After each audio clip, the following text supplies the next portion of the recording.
Chapter 666. The only thing Wu Qi discussed in the meeting with Lu Chengfeng and others was how to retaliate against Yu Miao. How many times had Yu Miao tried to kill Wu Qi by sending assassins to kill Wu Qi? Coupled with the palm strike Yu Miao had given Wu Qi when he first came to Panga continent, Yu Miao had tried to kill Wu Qi several times. On several occasions, Wu Qi had been forced into a desperate situation by Yu Miao, and this time, it was Yu Miao who sent assassins to kill Wu Qi while he was seriously injured. The public news was that Wu Qi was seriously injured, but everyone knew that East Sea County was a private territory that Yu Miao had in theft to Wu Qi after he had helped Wu Qi seize the power of the prefecture overseer of Hai Province. Wu Qi was seriously injured, and it was very likely that his soul had been devoured by an evil spirit, never to wake up again. Under such circumstances, Yu Miao did not take any action against East Sea County. Instead, it was Yu Miao who could not wait to strike. It was less than a year since Wu Qi went back and forth between outer heavenly realms.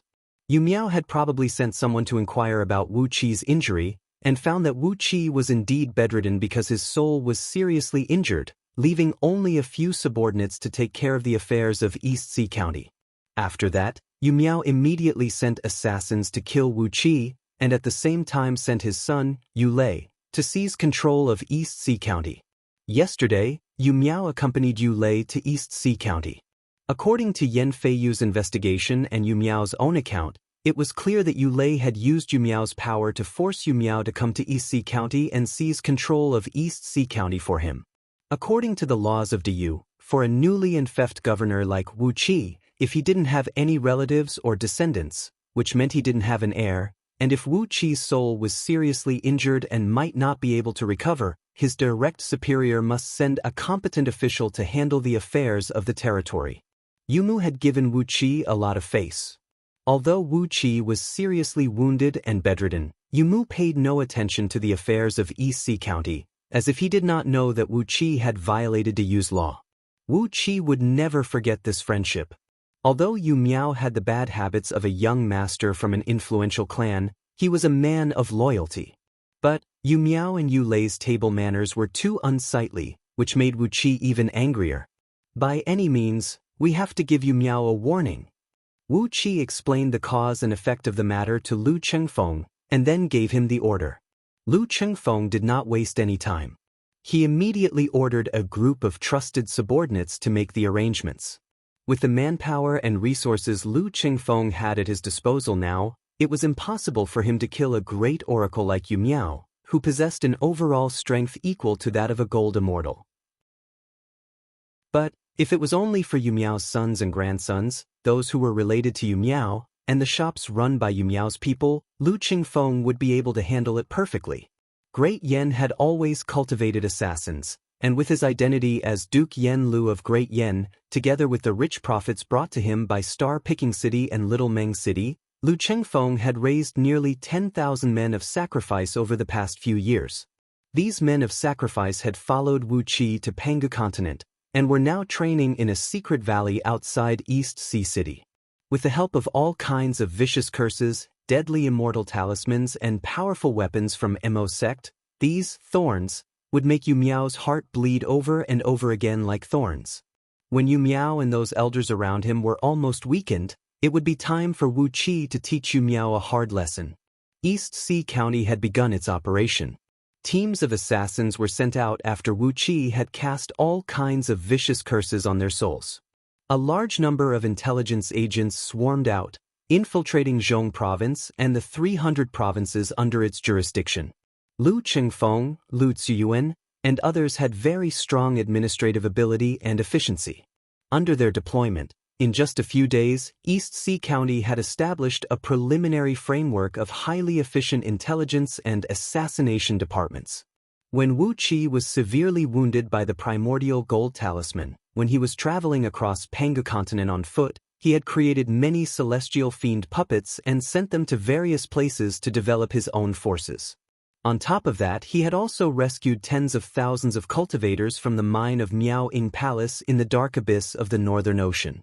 Those cultivators were controlled by him with a restrictive spell, and he had assigned them to his puppets, who had built up various forces of various sizes in various places. Even when Diyu was wiping out the itinerant cultivators of myriad immortal alliance, these puppets had done a good job. They were lurking in all the cities and towns in Diyu, spreading their networks in all directions like spiders. With the help of the forces and networks established by these puppets, the intelligence agents sent by East Sea County soon infiltrated every aspect of Zhong Province. 7 days later, Wu Qi received the first report of an assassin. 3 assassins had openly attacked Yu Miao's great-grandson and great-granddaughter on the street of Zhongning City. 2 of them were killed on the spot, and the dozen guards accompanying them were killed by the self-detonation of the assassins. 2 moon oracles of Yu clan, who had rushed to the rescue after hearing the news, were also severely wounded by a powerful immortal talisman made by Sun Kuang at a close distance by a hidden assassin. 1 of them had lost an arm, and the other a leg. The hidden assassin had also self-detonated before he could be captured alive. Over the next 3 days, news of the battle kept coming. In just 3 to 4 days, 3 sons and 1 daughter, 5 grandsons and 7 granddaughters, 13 great-grandsons, and 21 great-granddaughters of Yu Miao's huge group of descendants were assassinated. A total of 107 shops owned by Yu Miao and his descendants were attacked at the same time. All the shopkeepers and workers were killed, and all their assets were looted. The families and properties of the Yu clan elders who were related to Yu Miao had also been attacked, and the success rate had reached a terrifying 100%.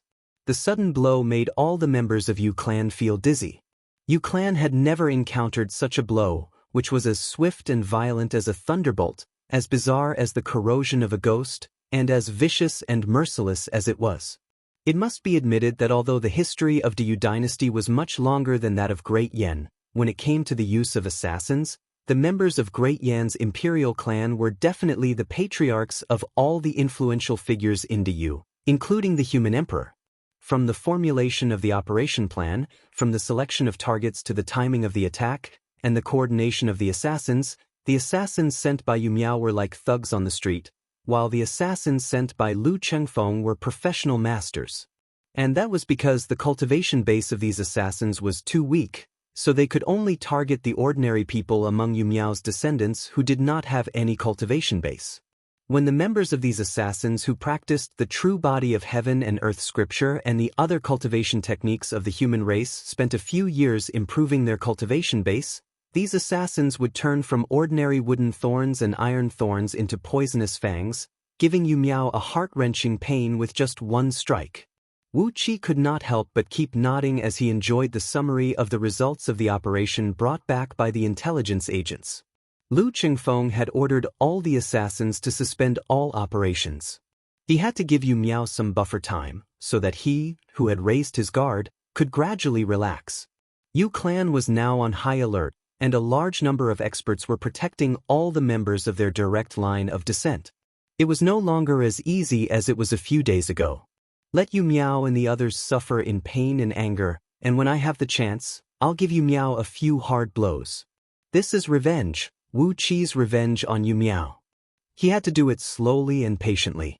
These assassins were a group of extremely patient killing machines, and as their master, he had to be more patient than them.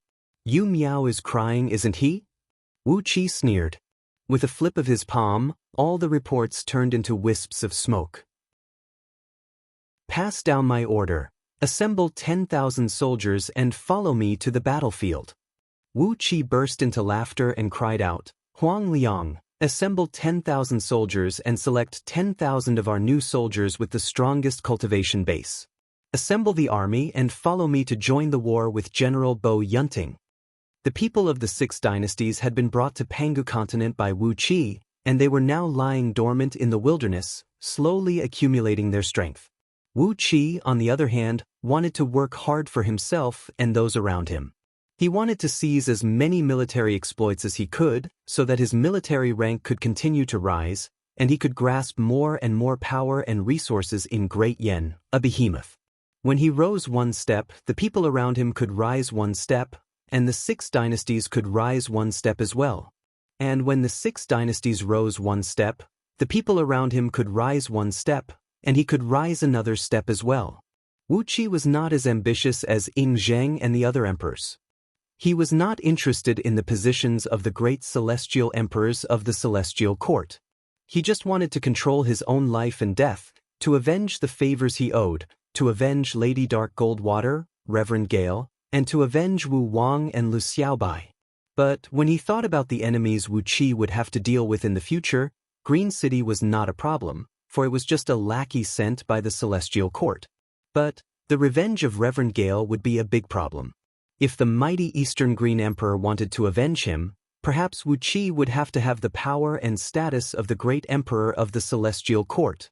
With all kinds of messy thoughts in his mind, Wu Qi was about to urge Huang Liang to prepare the army for war when a long and drawn-out Buddhist chant suddenly came from outside the city. In just a blink of an eye, it had spread across the entire territory of East Sea County. The Buddha is merciful, all living beings are suffering. When can they be freed from the tumultuous mortal world? When can they transcend the pain of transmigration? When can they join the Buddhist League? They will be blessed with boundless peace and joy. All living beings can enjoy great purity, great freedom, great joy, and great happiness. The Buddha is merciful. Benefactors, can you stop for a moment and listen to a scripture of transcendence from me? Wu Qi was taken aback. Suddenly, he sprung to his feet and cursed angrily. When he met Madman Shui the other day, the agreement they reached was very clear. Those bald monks were not allowed to enter East Sea County, or even High Province. Madman Shui had agreed to it at that time, but what was going on with those monks outside the city? Before one wave had subsided, another wave had arisen. The matter with Yu Miao was still entangled, and now there was trouble here. Wu Qi was really angry from the bottom of his heart. Chapter 667. Damn bald donkey who did not keep his promise. Damn Lao Ai. How could he not teach his own disciple well? Or perhaps, Lao Ai had lost his mind, and was relying on the fact that Patriarch Miao Xen was backing him, so he had the guts to do something else? Countless thoughts were tumbling in Wu Qi's mind. With a gloomy face and a strong killing intent, he rushed out of the county governor mansion. 12 large flying ships purchased by East Sea County at a high price soared into the sky, each carrying 1,000 fully armed soldiers. Even the dozens of oracles from the East Sea County's Directorate of Celestials had boarded the ships. Surrounded by a chilly wind and shrouded in a dark cloud, Wu Qi sped toward the direction where the chanting came from. Right on the east side of East Sea County, on a small cliff about tens of miles into the ocean, a monk with a fat head, big ears, and fair skin that looked like solidified lard could be seen. His lips were rosy like those of a teenage girl, and his eyes shone like pearls. His long earlobes drooped down to his waist, and his chest was exposed. He was clad in a pair of yellow monk pants, a monk robe, and a pair of straw sandals weaved from long green grass.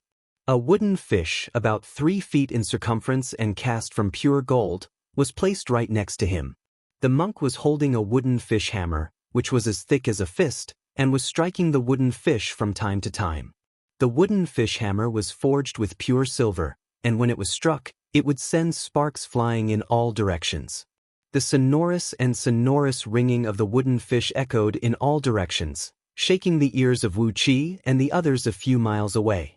The closer they got to the monk, the harsher the ringing of the wooden fish became. When they were only about 1 mile away from him, the ringing had turned into a deafening thunderclap, causing all the soldiers on the flying ship, including Huang Liang, to lose their balance. Smilingly, the monk looked at Wu Qi and the others, who were charging toward him menacingly. Slowly, he struck the wooden fish and recited, "The sea of bitterness has no bounds, repent and you will be saved." Every time he spat out a word, a golden lotus flower that was wrapped in a dense scarlet flame would spit out from the monk's mouth. This was the so-called golden lotus flower in one's mouth. There were 8 fist-sized characters floating within the stamen of the golden lotus, and they were constantly emanating dazzling golden light. The golden light wasn't dazzling, but the closer it got to the monk, the sharper the golden light became. It was like a sharp knife that cut into people's bodies. Wu Qi flew into a rage and said, "Where did this baldy come from to spout nonsense here? Get out of the East Sea County." The East Sea County was where Wu Qi started his business. Wu Qi was like a wild beast with a strong sense of territory. Whoever dared to invade his territory, he would definitely fight back with all his strength. On top of that, Wu Qi knew very well how frightening a religion could be, especially when it was a religion created by a Buddhist cultivator with a truly formidable power. Once their hands reached into the East Sea County, would the people, army, and officials of the East Sea County listen to these monks, or Wu Qi? He would never allow any Buddhist disciple to develop in the East Sea County. If one came, he would kill one, and if a pair came, he would kill a pair. This was the condition agreed upon by Wu Qi and Madman Shui. Seeing that the monk was openly using a Buddhist technique to recruit believers here, Wu Qi wished he could smash his head with a punch. How could he show him a nice face? How could he deal with him with nice words? Wu Qi was furious to the extreme. Madman Shui was the missionary disciple of Little Rui, delightful Buddha of wishful heaven realm. He should be able to control these monks who were recruiting believers everywhere.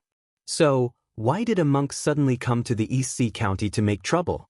Looking at Wu Qi, the monk suddenly grinned and said with a gentle voice, "I suppose Your Excellency is the chief officer of this territory? Why don't Your Excellency join the Buddhist League and get rid of the pain of transmigration? Wouldn't that be a happy thing?" Before Wu Qi could say anything, the monk said with a big smile, "The Buddhist League is vast, and all 3,000 great Taoists can be attained. If you want mountains of gold and oceans of silver, we have them. If you want beautiful women, we have them. If you want the power to kill, we have them. If you want a romantic life, we have them. In short, as long as you join the Buddhist League, you can have everything you want. Why don't Your Excellency and the army behind you convert to Buddhism?" Wu Qi snorted coldly. He raised his right hand and shouted, "Crossbows!" 12 flying ships surrounded the monk in a semicircle, with countless crossbows aimed at him. The soldiers attached bone bolts, which were specially made to deal with powerful cultivators, to the crossbows. The dozens of oracles hurriedly crushed bone talismans, casting all kinds of defensive spells on the soldiers. Fearing that the power of these crossbows was not enough, Wu Qi recited a few incantations under his breath, then bit the tip of his finger and flicked it. A stream of blood shot out, transforming into thousands of tiny talismans and attached themselves to the arrowheads of the crossbow bolts. Shrill ghost howls rang out as these talismans immediately transformed into dark smoke and firmly imprinted themselves on the arrowheads. The once dull bone arrowheads twisted like melted candles, and even had a faint trace of a single-horned ghost head on them. The monk gave Wu Qi a look of astonishment, then ran his eyes over Wu Qi's tall and straight body like lightning bolts. "How did you learn the art of talismans? Judging from your body shape, I suppose you are practicing a cultivation technique that uses brute force?" Right after the monk's cry of astonishment rang out, thousands of arrows were shot out from all directions along with the jarring creaking of bowstrings, enveloping the monk's body in a whistling rain of arrows. The density of the arrows was too great. As they flew at high speed, they created turbulent air vortexes and produced shrill and long whistling noises that sounded like ghost howls. Laughing foolishly, the 9 scars on the monk's forehead emitted a large sheet of golden Buddhist light, which condensed into countless fist-sized muni pearls that flew all over the sky. Amidst a series of crackling noises, thousands of arrows were twisted and broken by the pearls, then exploded and sprayed out large plumes of dark smoke and evil aura. There were even large flashes of flame, thunderbolts, and water vapor that towered into the sky, while all kinds of energies kept bursting out from the arrows. "The Buddha saves the predestined one." The monk looked at Wu Qi with a serious expression, smiled, and said, "But too bad, Your Excellency, you are not the predestined one. The people behind you are my predestined ones." With a flip of his palm, 2 golden lotuses shot out from it. Laughing strangely, the monk thrust the lotuses toward Wu Qi and unleashed a tremendous suction force, wrapping Wu Qi up with 2 beams of golden light, pulling both him and Ao Buzan, who was clinging on his collar. The golden lotuses closed inwardly, transforming into a sheet of golden light that hovered before the monk. The fat monk laughed foolishly, then turned to Huang Liang and his companions, who were dumbfounded, and said, "Benefactors, you are my predestined ones." Come, let me tell you about the magical art of Buddhism and enlighten you with the wisdom of your previous lives." Laughing complacently, the monk shook his head and said, "Dear benefactors, please remember, I am Ming Li, the missionary disciple of Prabhudaratna Buddha in the great freedom and happiness heavenly realm. Benefactors, once you join the Buddhist League, you will have everything you ask for, and you will have no worries for the rest of your lives." Trembling, Huang Liang looked at the monk, mustered up his courage, raised his right hand and said, "Formation. Dark shell 8-direction motionless formation." The dark shell 8-direction motionless formation was a defensive formation commonly used by human warriors, and could only be activated with the help of large weapons. Following Huang Liang's order, the 12 flying ships gathered inwardly, with the 4 ships in the middle moving in the direction of the 4 symbols, and the 8 ships on the outside moving in the direction of the 8 trigrams. The decks on both sides of the ships were slowly lifted up, and countless bronze chains darted out from the decks, intertwining and weaving into a large and thick net. A deep buzzing noise could be heard coming from the ships, while a dim green light shone from the bronze chains, growing stronger and stronger until it completely enveloped the 12 ships. The only oracles from East Sea County flew up into the sky and cast out a large number of bone talismans according to their positions, controlling the changes of the dark shell 8-direction motionless formation. As these oracles incanted a spell in a deep voice, the green light gradually condensed into a large and thick turtle shell, on which the patterns of the 8 trigrams could be clearly seen. Clear runes could be seen all over the turtle shell, and each rune vaguely formed the shape of a lofty mountain. Interesting, interesting. Dear benefactors, your destiny is still lacking a little bit of maturity. Monk Mingli laughed. He rolled up his sleeves and said carelessly, "Then, let this poor monk add a little more fuel to the fire and let all of you know what fate is." With the huge wooden fish in his left hand and the thick wooden fish hammer in his right, Mingli trod on a white cloud and flew slowly to the side of the dark shell 8-direction motionless formation. With the corners of his mouth drooping down, he smiled at Huang Liang, who was standing on the prow of the ship and commanding the ship. Then he raised the wooden fish forged from pure gold and sent a large sheet of golden Buddhist light into the air. Like a golden shooting star, it smashed viciously onto the green turtle shell. With just one strike, a large sheet of auspicious light spread in all directions, and the formation formed by the 12 ships was knocked tens of miles away by Mingli. The soldiers on the ships lost their balance and fell to the deck one after another. The dozens of oracles controlling the formation gave a muffled snort as blood oozed out from their 7 apertures. Their palms, which had formed into finger seals, bounced off as if they were struck by thunderbolts. Electric arcs burst out from their fingertips and burned them to a crisp. "Counterattack! Counterattack!" cried Huang Liang at the top of his voice. Following Huang Liang's roar, the soldiers rose to their feet, controlled the ships, and launched a storm-like attack at Mingli. Streams of light, countless arrows, and a large number of javelins flew towards Mingli. While the outside was in a great mess, Wu Qi, who was sucked into the golden lotus, found himself in a magical place. There was no sun or moon in the sky, but a bright light shone brightly, as bright as day. Amidst the auspicious clouds, as far as the eye could see, there was a large expanse of clear water. The water was as sticky as butter, and was emitting a faint fragrance. White lotus flowers were blooming in the clear water. As a breeze blew across, the lotus flowers danced gently, and a faint aroma came wafting out. Not far away, a lofty mountain stood towering amidst the boundless clear water. The mountain was about 1,000 miles tall, and about 100,000 miles in circumference. It looked majestic, like a crouching tiger lying between the heaven and the earth. Countless monasteries of various sizes could be seen on the mountain. These monasteries were all built with golden bricks, emitting a faint golden glow and purple mist under the bright sunlight. 108 streams of white mist were seen flying across the sky above the lofty mountain, and faint chanting of Buddhist scriptures could be heard coming from the countless monasteries. On the spacious stone steps in the mountain, large groups of monks and nuns were walking slowly with incense sticks and candles in their hands, chanting the name of Prabhudaratna Buddha of great mercy and great compassion illuminates the universe. Every time they chanted the name of Buddha, a large amount of power of faith, invisible to the naked eye, would soar up into the sky and drill into the 108 streams of white mist. Ao Buzan raised his head from Wu Chi's collar and cursed under his breath. This is going to be fun. These are the interstitial spaces crafted by the experts among those bald donkeys, the so-called Buddhist kingdom in a palm.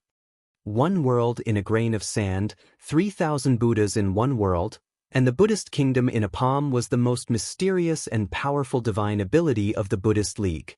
Those who could cultivate the Buddhist kingdom in a palm were existences at least at the level of golden bodhisattva. Chapter 668. Just like the interstitial worlds of immortals, the Buddhist League also had a Buddhist kingdom in a palm. At this moment, the small world where Wu Chi and Ao Buzan were located was a Buddhist kingdom in a palm. Smoke was lingering in the air, a cool breeze was blowing, and the light of relics was shining in all directions. The majesty of the Buddhist League was naturally contained in every inch of the void. The lofty mountain in front of him was like a living prehistoric beast. The pressure emanating from it made Wu Chi frown, and all his bones and tendons were creaking noisily because of the pressure emanating from it. The Buddhist kingdom in a palm was different from the interstitial worlds of immortals. Heaven immortals with great luck and profound heritage could also refine their own interstitial worlds by chance. However, the Buddhist kingdom in a palm of a Buddhist cultivator was completely formed by the power of faith of his believers. Every blade of grass, every tree, every drop of water, and every stone was formed by pure power of faith. Without enough powerful Buddhist power and faith provided by enough believers, a Buddhist cultivator could never form his own Buddhist kingdom.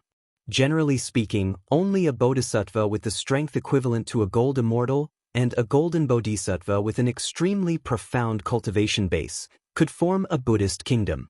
But when he saw Ming Li outside, his cultivation base was at most a top-grade golden bodhisattva, and he was still a long way from the realm of bodhisattva. How could he form such a Buddhist kingdom? Standing on a lotus flower and looking at the mountain in front of him, Wu Chi could see at least 10 million believers walking around the mountain, chanting the name of Buddha. With Ming Li's cultivation base, how could he gather so many devout believers? 10 million believers, not including those who were currently cultivating in the monastery, was a terrifying number. Only the most devout believers could be brought into the Buddhist kingdom at any time. Generally speaking, it would be very good if 1 out of 10,000 believers could meet the requirements, and only 1 out of 100 could be brought into the Buddhist kingdom. To gather more than 10 million devout believers here, it would take a very long time for the Buddhist kingdom to accumulate such a huge number of believers. Shaking his head, Wu Chi murmured to himself in puzzlement. Ao Buzan's eyes were shining. He looked greedily at the countless believers walking slowly on the mountain and whispered to Wu Chi about the benefits of these believers. These believers were actually people who had died. After their corporeal bodies perished, their souls were received by the owner of the Buddhist nation and arrived here. Their corporeal bodies were reformed by the Buddhist divine arts. These fleshly bodies were the amalgamation of pure energy and souls. Especially because they chanted scriptures all year round, their souls were especially nourished and strengthened. If they were believers who had lived in the Buddhist kingdom for more than 1,000 years, their soul power would be at least 100 times stronger than that of ordinary people. When Ao Buzan was still a lascivious dragon who went around flirting with innocent girls, there were already daring immortals of the fiendish Tao who specifically attacked the Buddhist kingdom of the Bodhisattvas of the Buddhist League. Once they breached the Buddhist kingdom, they would use the fastest speed to abduct all the believers. These believers had extremely powerful souls, and they could be used to refine all kinds of fiendish Tao magical artifacts, which were countless times more powerful than those refined from the souls of ordinary people.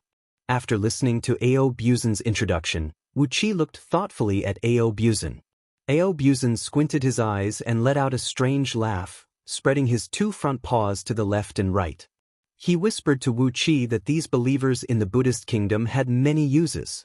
Even if Wu Chi had no use for them, he could still capture them and trade them.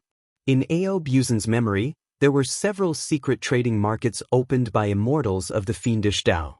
Believers in the Buddhist kingdom were highly sought after in these markets. With 10,000 believers as a unit, each unit was worth tens of thousands of yuan, enough to make an immortal rich overnight. And here, there were at least 10 million believers of the Buddhist kingdom who had lived for a long time but did not have much fighting power. Wu Qi's heart raced.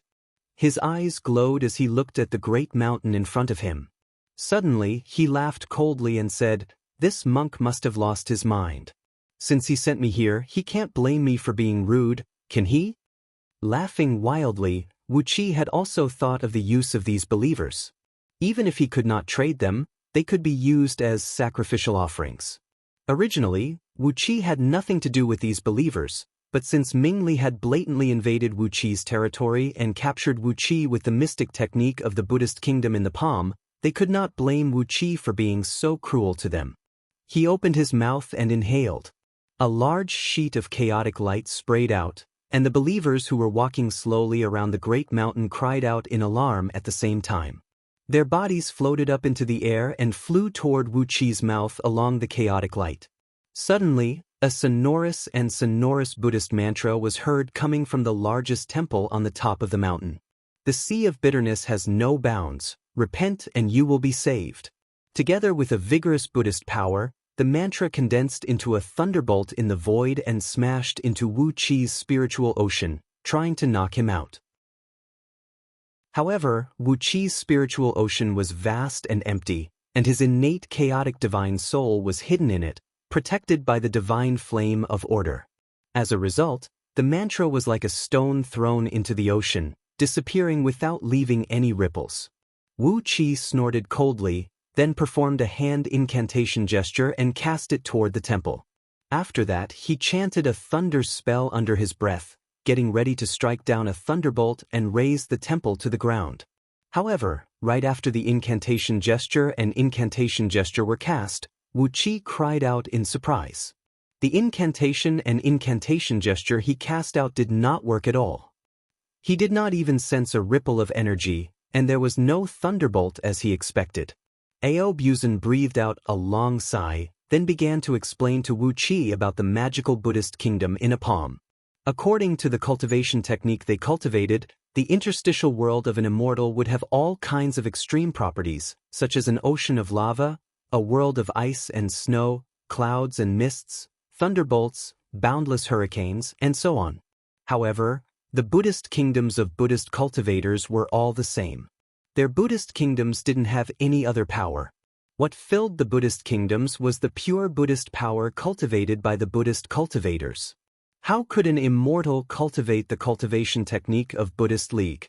Therefore, after an immortal was imprisoned in a Buddhist kingdom, it would not take long for him to exhaust all his immortal energy, and he would become the prey of others. For example, when Wu Qi was chanting an incantation gesture and trying to unleash a thunderbolt to attack someone, there was no natural energy for him to use in this place. Unless he consumed his own energy, he would not be able to unleash even a single spark. Wu Qi was suddenly enlightened, and he exclaimed in admiration. This Buddhist kingdom was indeed an interesting place. The era where Wu Qi inherited the scroll of stealing began in the primordial era, and lasted for several tens of eons before coming to an abrupt end. The records about Buddhist League in the scroll of stealing were only limited to the era when the ancient Buddhas existed. Therefore, Wu Qi was able to recognize the remains of the ancient Buddhas used by Patriarch Miao Ying to suppress the formation in the dark abyss of the Northern Ocean. However, when it came to the various techniques used by the Buddhist League cultivators, he did not have a clear understanding of them. It was only after listening to Aobuzan's explanation that Wu Qi truly understood the magical features of the Buddhist kingdom in a palm. With a cold snort, Wu Qi waved his hand and was about to unleash the chaotic energy in his body into heavenly thunderbolts to attack the enemies. But suddenly, countless figures dashed out from the countless monasteries on the mountain. Among the group of people who were charging toward Wu Qi on clouds, 300 burly men who stood several tens of feet tall and clad in golden armors, each with a golden dragon head on their head. Behind these 300 dragon-headed men were more than 1,000,000 mighty monks dressed in kasayas of various colors and holding white jade staffs in their hands. These monks lined up in a neat phalanx of 10,000 people, shouting the name of Prapudaratna Buddha at the top of their lungs as they charged toward Wu Qi with a ferocious gleam in their eyes. With just a glance, Wu Qi could tell that the cultivation base of the 300 dragon-headed men were merely at the level of 30th tier heaven immortal. But, after being enhanced by some unknown force in the Buddhist kingdom, the aura emanating from their bodies was actually close to that of a 5th tier heaven immortal. Among the 1,000,000 monks, many of them had the cultivation base equivalent to the nascent soul realm of immortal cultivators. But, after being enhanced by that magical force, the aura emanating from them was no different from that of heaven immortals. Their bodies were shrouded in Buddhist light, making them look like arhats forged from pure gold. Roaring and yelling, they charged straight toward Wu Qi. In other words, there were 300 upper-tier heaven immortals and over 1,000,000 heaven immortals here. The faces of Wu Qi and Ao Buzan turned blue. Although they were bold, and Ao Buzan still had the cultivation base of a gold immortal, Ao Buzan, who had just stepped into the gold immortal realm, would never have the courage to fight against over 1,000,000 heaven immortals. Even if they just stood there and let Ao Buzan kill them, his hands would go limp. And even if they just let Ao Buzan devour them without putting up any resistance, Ao Buzan's stomach would burst because of the 1,000,000 monks. Hastily, Wu Qi exercised his chaotic divine eyes and looked at the dragon-headed men and the monks. From every temple on the mountain, a magnificent golden beam of light shot up into the sky, piercing into the heads of these people. Golden halos rippled around these people, forming a set of translucent golden armor that only Wu Qi could see with his chaotic divine eyes. These armors were about an inch thick, and inlaid with countless golden swastikas and golden lotus flowers. Each lotus flower had a Buddha standing on it, and all the Buddhas had their hands locked together before their chests. From between their brows, beams of white light shot out, shielding the bodies of these dragon-headed men and monks. It was this armor that had attracted the power of some powerful existences, giving them an overall strength far beyond their own realm. Looking coldly at these people, Wu Qi pointed at them and snorted coldly, "These people look similar to Wanying Dragon King and the others. Don't tell me they are also the men of dragons?" Ao Buzan cried out in astonishment. Suddenly, 2 beams of bright light shot out from his eyes as he turned to look at those dragon-headed men. After that, Ao Buzan suddenly broke into a torrent of curses. From some elders of dragons to some clan leaders of some branches of dragons, Ao Buzan greeted their entire families with all kinds of filthy words, and especially passionately expressed his ardent hope of developing some purely physical relationship with their daughters and granddaughters. They are the men of dragons, but they have abandoned the dragon transformation script and other divine abilities of dragons. What they are cultivating are the divine abilities of Buddhism League. Ao Buzan trembled with anger. Scums who don't even care about their ancestors are actually cultivating the divine abilities of Buddhism League. While he was speaking, 300 dragon-headed men had arrived before Wu Qi. The leading man raised up a Vajra scepter and smashed it down towards Wu Qi's head. "All evil and heretical cultivators shall bow and convert to the land of Buddha." 300 dragon-headed men roared furiously at the same time. Instinctively, Wu Qi punched out and greeted the scepter. Even with the power of Buddhism, the aura of these dragon-headed men was only at the level of 5th-tier heaven immortal. Therefore, Wu Qi did not take them seriously. A loud boom rang out. Wu Qi snorted lightly and retreated hastily. The aura emanated from the dragon-headed man was only at the level of 5th-tier heaven immortal, but the strength of his scepter was incredibly strong. Wu Qi felt as if 10,000 mountains were falling from the sky. His wrist bones were broken, and even his shoulder was dislocated. Wu Qi was pushed back by the force, but the dragon-headed men had already leaped forward, each wielding a Vajra scepter and smashing it down toward his face. Chapter 669. Wu Qi cursed when his wrist was broken. With a twist of his wrist, a stream of purple mist sprayed out of his muscles and quickly repaired the broken bone.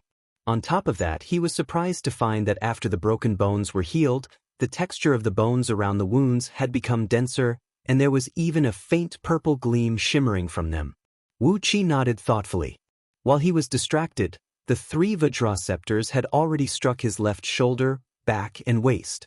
The sound of bones breaking rang out like beans being fried, and Wu Qi howled in pain. His fleshly body was extremely strong now, and his bones were thousands of times harder than steel. And because his bones were so strong, the pain when they were broken was even greater. Even Wu Qi could not bear the excruciating pain. The pain made his vision go black, and he nearly fainted. Fortunately, his divine soul was extremely strong now. After absorbing the soul power of over 100 million evil spirits, and 1/3 of the souls of the living beings on Myriad Immortals' planet, his divine soul was now even stronger than the immortal soul of some gold immortals. Thanks to his strong divine soul, Wu Qi would not faint no matter what kind of pain he was enduring. Therefore, he had to bear the excruciating pain with all his might. Beads of sweat kept pouring out from his body, while a large amount of purple mist kept bursting out from his muscles, bone marrow, and blood, quickly healing the broken bones. The newly healed bones were at least 30% stronger than the bones that were just broken. In just the space of a breath, when Wu Qi had just finished repairing the broken bones, a dozen Vajraceptors came whistling down with deep, muffled whistling noises. Strengthened by the Buddhist energy, these dragon-headed men, whose cultivation bases were far weaker than Wu Qi's, were able to exert a terrifying strength that was comparable to that of a gold immortal. All the Buddhist energy in the entire Buddhist kingdom was surging violently, echoing with these dragon-headed men. The immense power of faith of over 10 million devout believers turned into an invincible torrent and poured into the bodies of these dragon-headed men, turning them into angry Vajras of the Buddhist League and giving them a series of violent beatings. Aobuzan's mouth was twitching with anger. When he heard the sound of bones breaking coming from Wu Qi's body, Aobuzan was about to reveal his true form and teach these dragon-headed men a lesson. In Aobuzan's opinion, abandoning the secret cultivation technique of the Dragon Clan and cultivating the divine ability of the Buddhist League was an act of betraying one's own master and ancestors, an act of treason and unfilial. The dragons of the dragon race could eat, drink, and gamble. They could kill and set fires. They could plunder the world. They could go to the graves of their ancestors and dig up their ancestors' corpses and primordial spirits. They could let them shine like the setting sun and let them contribute to the prosperity and strength of the dragon race with their last bit of energy. But instead of cultivating the martial arts of the dragons, they chose to cultivate the divine ability of the bald donkeys of the Buddhist League. These dragon-headed men had given up their identity as the dragons. This was something that Aobuzan could never tolerate. He wanted to teach them a lesson. No, he wanted to kill all these dragon-headed men, then kill all the bald donkeys who controlled them from behind, and turn all their female relatives into his bed companions. A dense black light burst out of Aobuzan's body.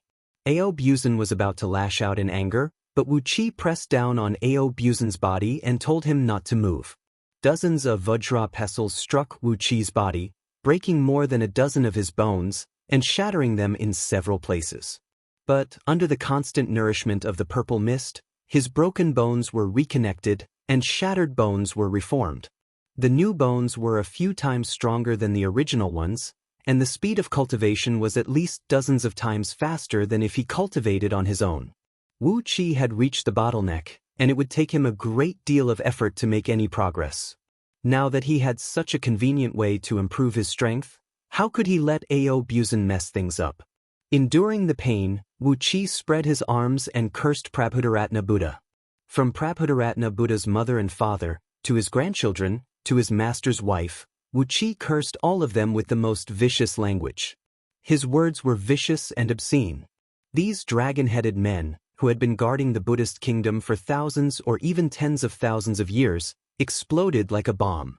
Ignoring the question of whether Prabhudaratna Buddha had a wife or not, 300 dragon-headed men surrounded Wu Qi, raised their pestles, and began to beat him violently.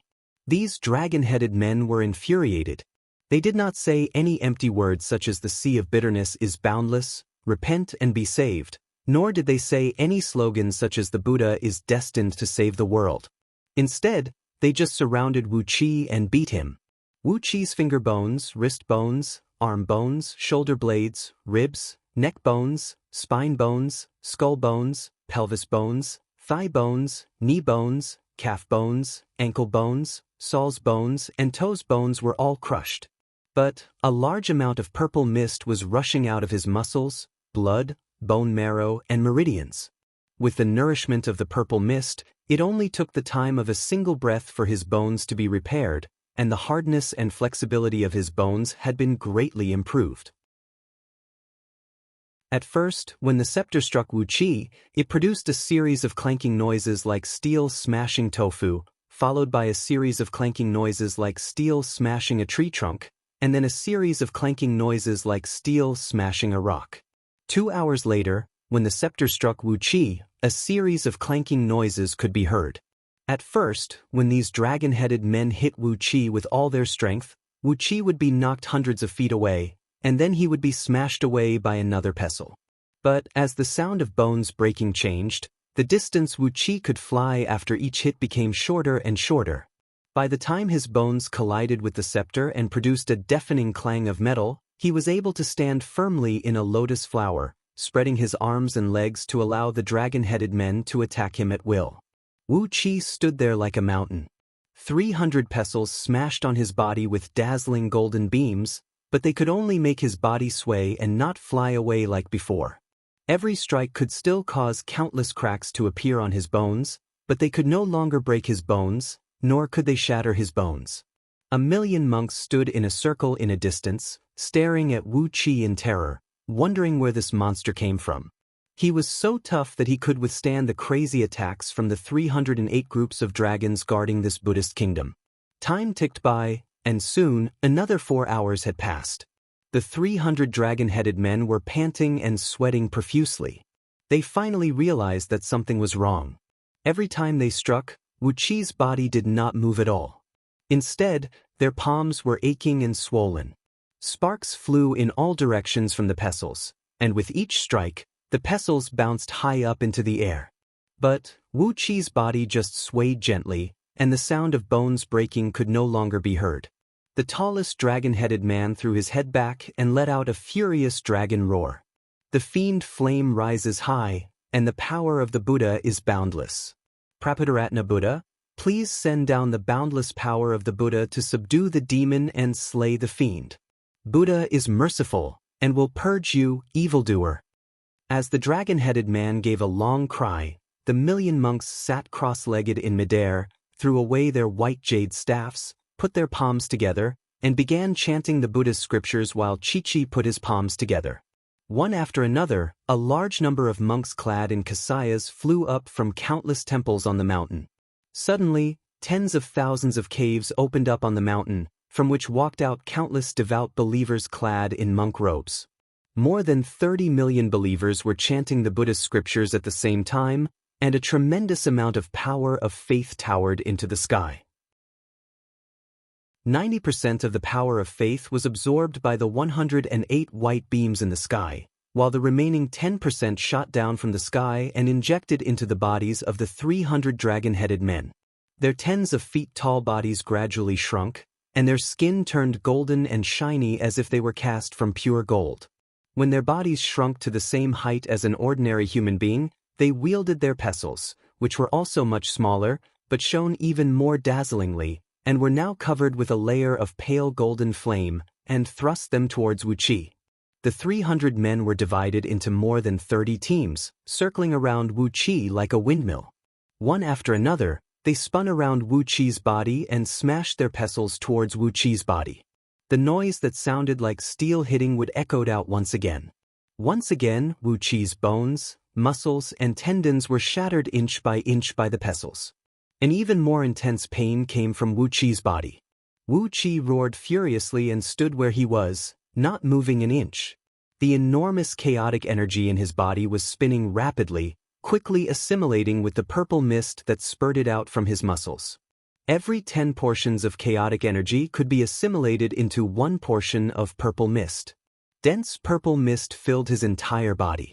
Wu Qi chuckled, opened his mouth, and began to devour the Buddhist power around him. Not only the Buddhist power, Wu Qi was even fighting with these dragon-headed men for the power of faith that poured down from the sky. The 7 Foundation elevating technique specialized in cultivating chaotic energy. With its special characteristics, any kind of power, any kind of physical existence, could be absorbed by chaotic energy. A small interstitial world had formed inside Wu Qi's body. Therefore, his ability to absorb and plunder natural energy was at least 10,000 times stronger than these dragon-headed men. Under Wu Qi's efforts, with Wu Qi as the core, the Buddhist power and the power of faith in the Buddhist kingdom gradually transformed into a giant golden whirlpool, quickly injecting into Wu Qi's body. Catalyzed by the small interstitial world, the pure chaotic energy flowed through Wu Qi's body, then quickly assimilated into purple mist, rushing towards the injured parts of Wu Qi's body. Smashed, repaired, smashed again, repaired again. Wu Qi howled in pain, but at the same time, he howled in pleasure. With the cooperation of these 300 conscientious dragon-headed men, Wu Qi's physical strength had once again improved to a great extent. Using brute force to break the bottleneck, Wu Qi's eyes gradually shone with a bright light that no one dared to look directly at. His overall strength was growing bit by bit, and a bright light shone in front of his eyes. Under the guidance of the 7 Foundation elevating technique, the Song of Gale, the Dark Een Water scripture, the Inferno Hell Fiend scripture, the True Body of Heaven and Earth scripture, the Dragon Transformation script, and the other cultivation techniques transformed into torrents and quickly flowed across Wu Qi's mind. The bright light before his eyes expanded rapidly. Wu Qi felt that his entire body was enveloped in an incredibly bright light. The strong light shone out from his body, through every pore on his body, and spread out in all directions. Large pieces of dead skin fell off from his skin, while large clouds of filthy black smoke rose from the top of his head. Amidst the putrid black smoke, there was a faint trace of a strange fragrance. Chuckling, Wu Qi suddenly laughed out loud and said, "I am indeed destined to meet you Buddhists." Amidst his wild laughter, ink-black divine flame burst out of Wu Qi's eyes and rose into the sky like 2 ferocious poisonous dragons. Within a blink of an eye, the flame had burned through the void and left a giant hole in the sky of this Buddhist kingdom, over 1,000 miles in diameter. A faint light shone in from the outside, as Wu Qi, who had made a great improvement in his cultivation base, burned through the space barrier of this Buddhist kingdom. Chapter 670. Waning Dragon King. No, Ao Guang, the Dragon King of the East Sea, was hiding amidst the watery mist, with a few old dragons, Lord Xianxing, Catfish Flood Dragon, and a group of mountain spirits and water demons from Myriad Immortals planet, watching the battle on a distant cape with a frown on his face. The dark shell 8-direction immovable formation had been broken into pieces by Ming Li, and a few flying ships were forcibly pulled out from the green turtle shell. The soldiers on the ships were knocked unconscious by Ming Li's Sanskrit chanting, which sounded like a loud bell. The flying boat slowly floated in the air, drifting along with the wind. Monk Ming Li laughed strangely as he swung his wooden fish and wooden fish hammer with all his might to attack the formation that was barely formed by the few remaining flying ships. Loud booms reverberated in the sky, and a rain of light splattered in all directions. Auspicious lights shone in all directions. The East Sea Dragon King, who was conferred by Wu Qi, frowned. He was hesitating whether he should bring his underlings to rescue Huang Liang and the others. After all, Huang Liang and the 10,000 soldiers were deployed in East Sea County, the military force directly under Wu Qi's command. But these dragon kings and water demons were all demon cultivators, and the Yu and Myriad Immortal Alliance were engaged in a life-and-death battle with each other. If anyone knew that there was a group of demon cultivators hiding in East Sea County, it would not be a good thing for Wu Qi. While he was hesitating, the dark armor 8-directional immovable formation that was formed by the few remaining ships was finally broken by Ming Li. After a few hours, even the wooden fish that was made of pure gold was full of dents and dents. Monk Ming Li finally broke through the formation and tore the 12 flying boats apart. The long bronze chains were broken and dragged randomly on both sides of the flying boat. They looked like the whiskers of a dead fish hanging down, giving off a lifeless feeling. Tens of thousands of soldiers and dozens of oracles were knocked unconscious by Ming Li's chanting, and the only person who was conscious on the ships now was Huang Liang, the former acting military minister of Hai Province, now the leading general of East Sea County, and also Wu Qi's messenger or adjutant. Huang Liang, a timid, lecherous, greedy and sophisticated man, stood trembling on the prow of the flying ship with a long knife in his hand. Looking at Ming Li, who was hovering in front of him on a white cloud, he felt his lower abdomen clench and a strong urge to urinate. He clenched his legs tightly around the piece of meat between them, trying his best not to make a fool of himself on the spot. Forcing himself to calm down, Huang Liang howled in a hoarse voice as he stared at Ming Li. Do you, General? Do you, General? Ming Li smiled warmly.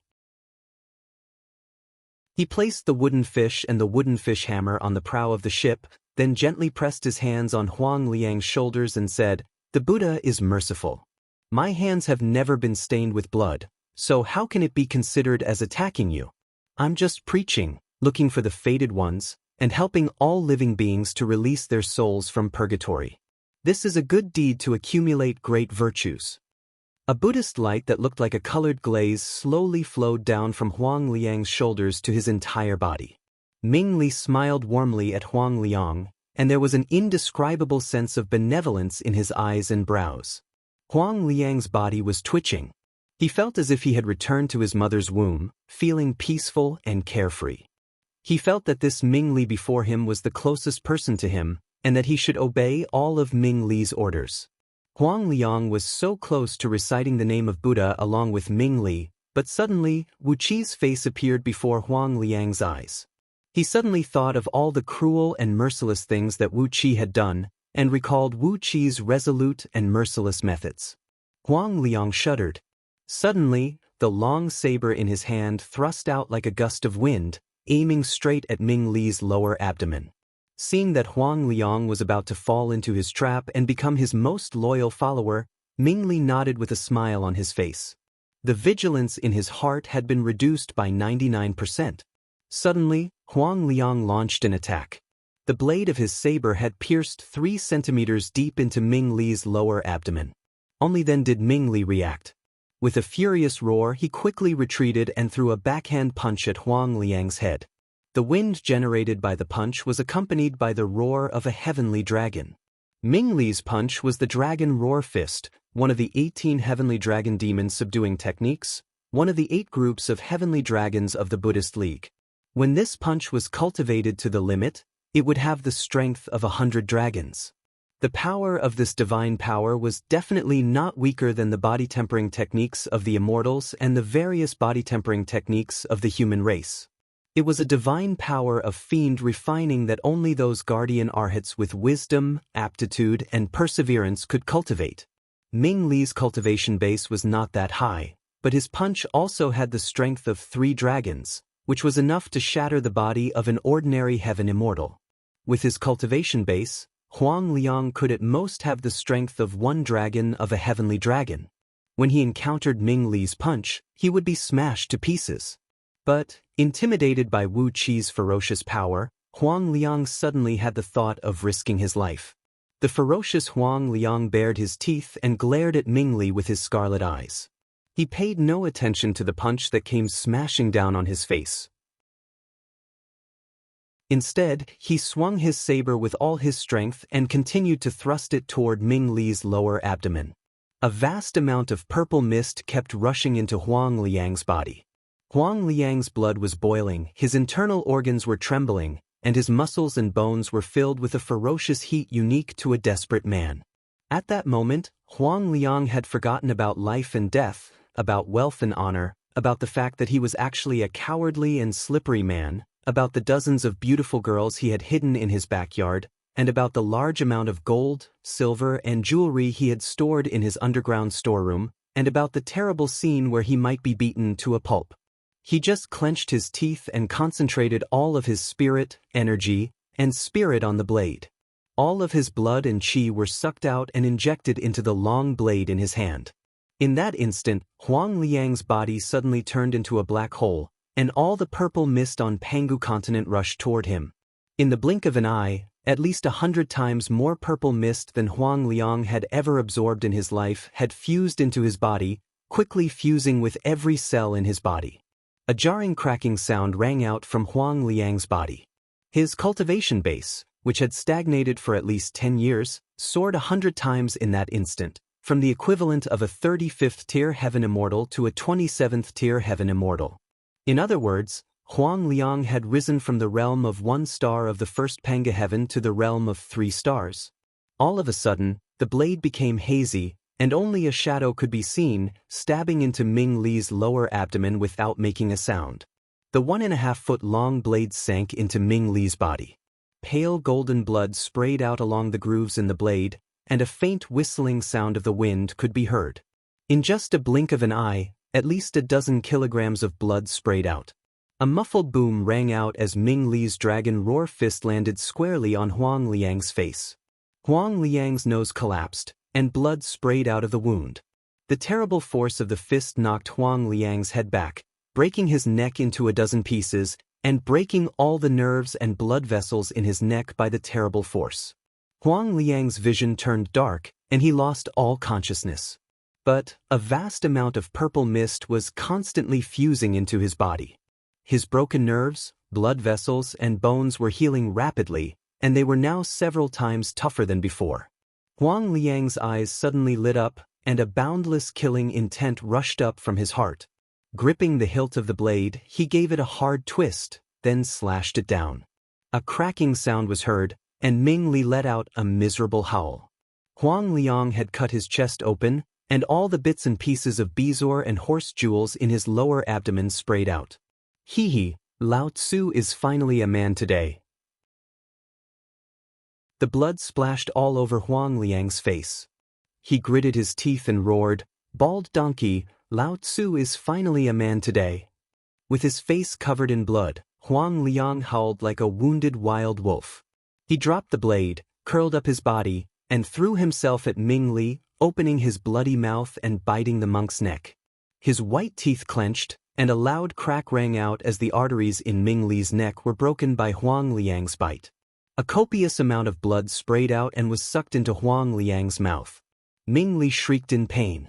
He was a 9th-tier gold arhat, and one of the most favored disciples of Prabhudaratna Buddha. That was why he was appointed as the missionary disciple of Prabhudaratna Buddha's lineage on Pangu continent. In his opinion, it was a piece of cake to deal with the officials and army of Diyu in Hai Province. But he never dreamed that he would be defeated by an insignificant ant like Huang Liang. He felt a sharp pain, and blood kept spraying out of his mouth. Every drop of blood contained an extremely powerful Buddhist power. Every drop of blood was condensed by monk Ming Li, who had painstakingly refined the Arhat golden body with a huge amount of faith power and his own Buddhist power. Blood was gushing out of his broken stomach and his arteries. As the blood gushed out, Ming Li felt his vision darken and his body go limp. Howling at the top of his lungs, Ming Li was thrown into disorder. He kept punching Huang Liang's body with both fists, breaking his bones inch by inch, and smashing his internal organs into meat paste. Huang Liang's body was so badly mutilated that he looked like a broken meat sack. But this was the most terrifying characteristic of human warriors. Unless their souls were destroyed and their heads were cut off, it was extremely difficult to kill them as long as they were on Pangu continent.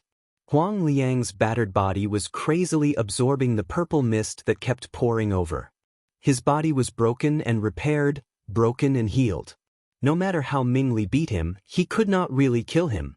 Ming Li was also in a panic. With his cultivation base and divine abilities, he could shatter Huang Liang's soul with a casual chant, and tear Huang Liang's head off with a casual palm strike. As long as he struck, he could kill Huang Liang completely. But Ming Li had forgotten how to deal with human warriors. Instead, he began to compete with Huang Liang with brute force. The two of them tangled together like two mad wild dogs. Huang Liang was scratching, tearing, and gnawing at Ming Li's body, while Ming Li was hitting, hammering, and biting at Huang Liang's body. Both of them let out hysterical howls as blood and minced flesh kept spraying out from their bodies. It was a hideous scene. All of a sudden, a plume of black flame burst out of the void, accompanied by a dragon roar.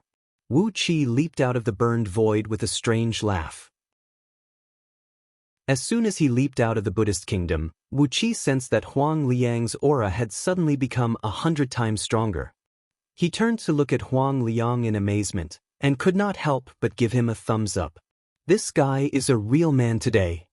Ao Buzan, who was still gnawing on a human leg, also looked at Huang Liang in surprise. Half of the leg had fallen out of his wide-open mouth. Chapter 671. Sure enough, the divine flame of void had the miraculous effect of burning everything in the void. As soon as the black flame appeared, it burned a large hole in the Buddhist kingdom, causing all the restrictive spells of the Buddhist League to lose their effectiveness. The rich Buddhist power leaked out in an instant, and the 300 dragon-headed men and 1 million monks, who were arrogant a moment ago, felt their bodies go limp at the same time. Their cultivation bases dropped abruptly, and it was as if a dragon had turned into a caterpillar. Wu Qi snorted coldly and sprayed out the chaotic light again. A great sheet of light enveloped the entire Buddhist kingdom. The dragon-headed men, the monks, the Buddhist cultivators and kasayas, and the tens of millions of devout believers were all sucked into Wu Qi's interstitial world and suppressed. Ao Buzan was sharp-eyed and quick-witted.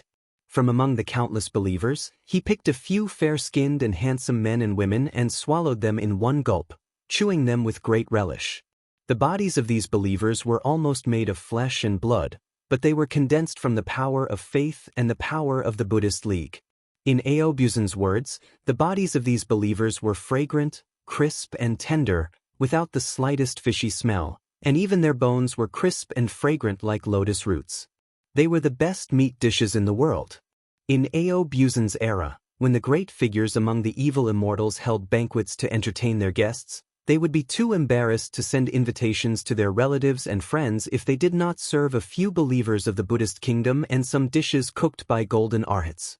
In some secret corners of outer heavenly realms, in the black markets run by the evil immortals, some butchers sold these Buddhist believers as the best meat dishes. Who told these believers in the Buddhist kingdom to have such a fragrant body without a trace of impurities? Moreover, there was powerful spirit qi and soul power contained in them. Only the flesh of those powerful immortal beasts could compare to them. Ao Buzan's words made Wu Qi's eyes shine. It seemed that he had gained a lot this time. Ming Li had dragged him into the Buddhist kingdom and suppressed him, but in the end he had given him a great benefit. The chaotic light kept spraying out, and soon, the mountain with a circumference of 100,000 miles was dragged into Wu Qi's interstitial world. Even the boundless clear water and lotus leaves were swallowed by Wu Qi. They were quickly digested by the chaotic energy and replenished into Wu Qi's interstitial world.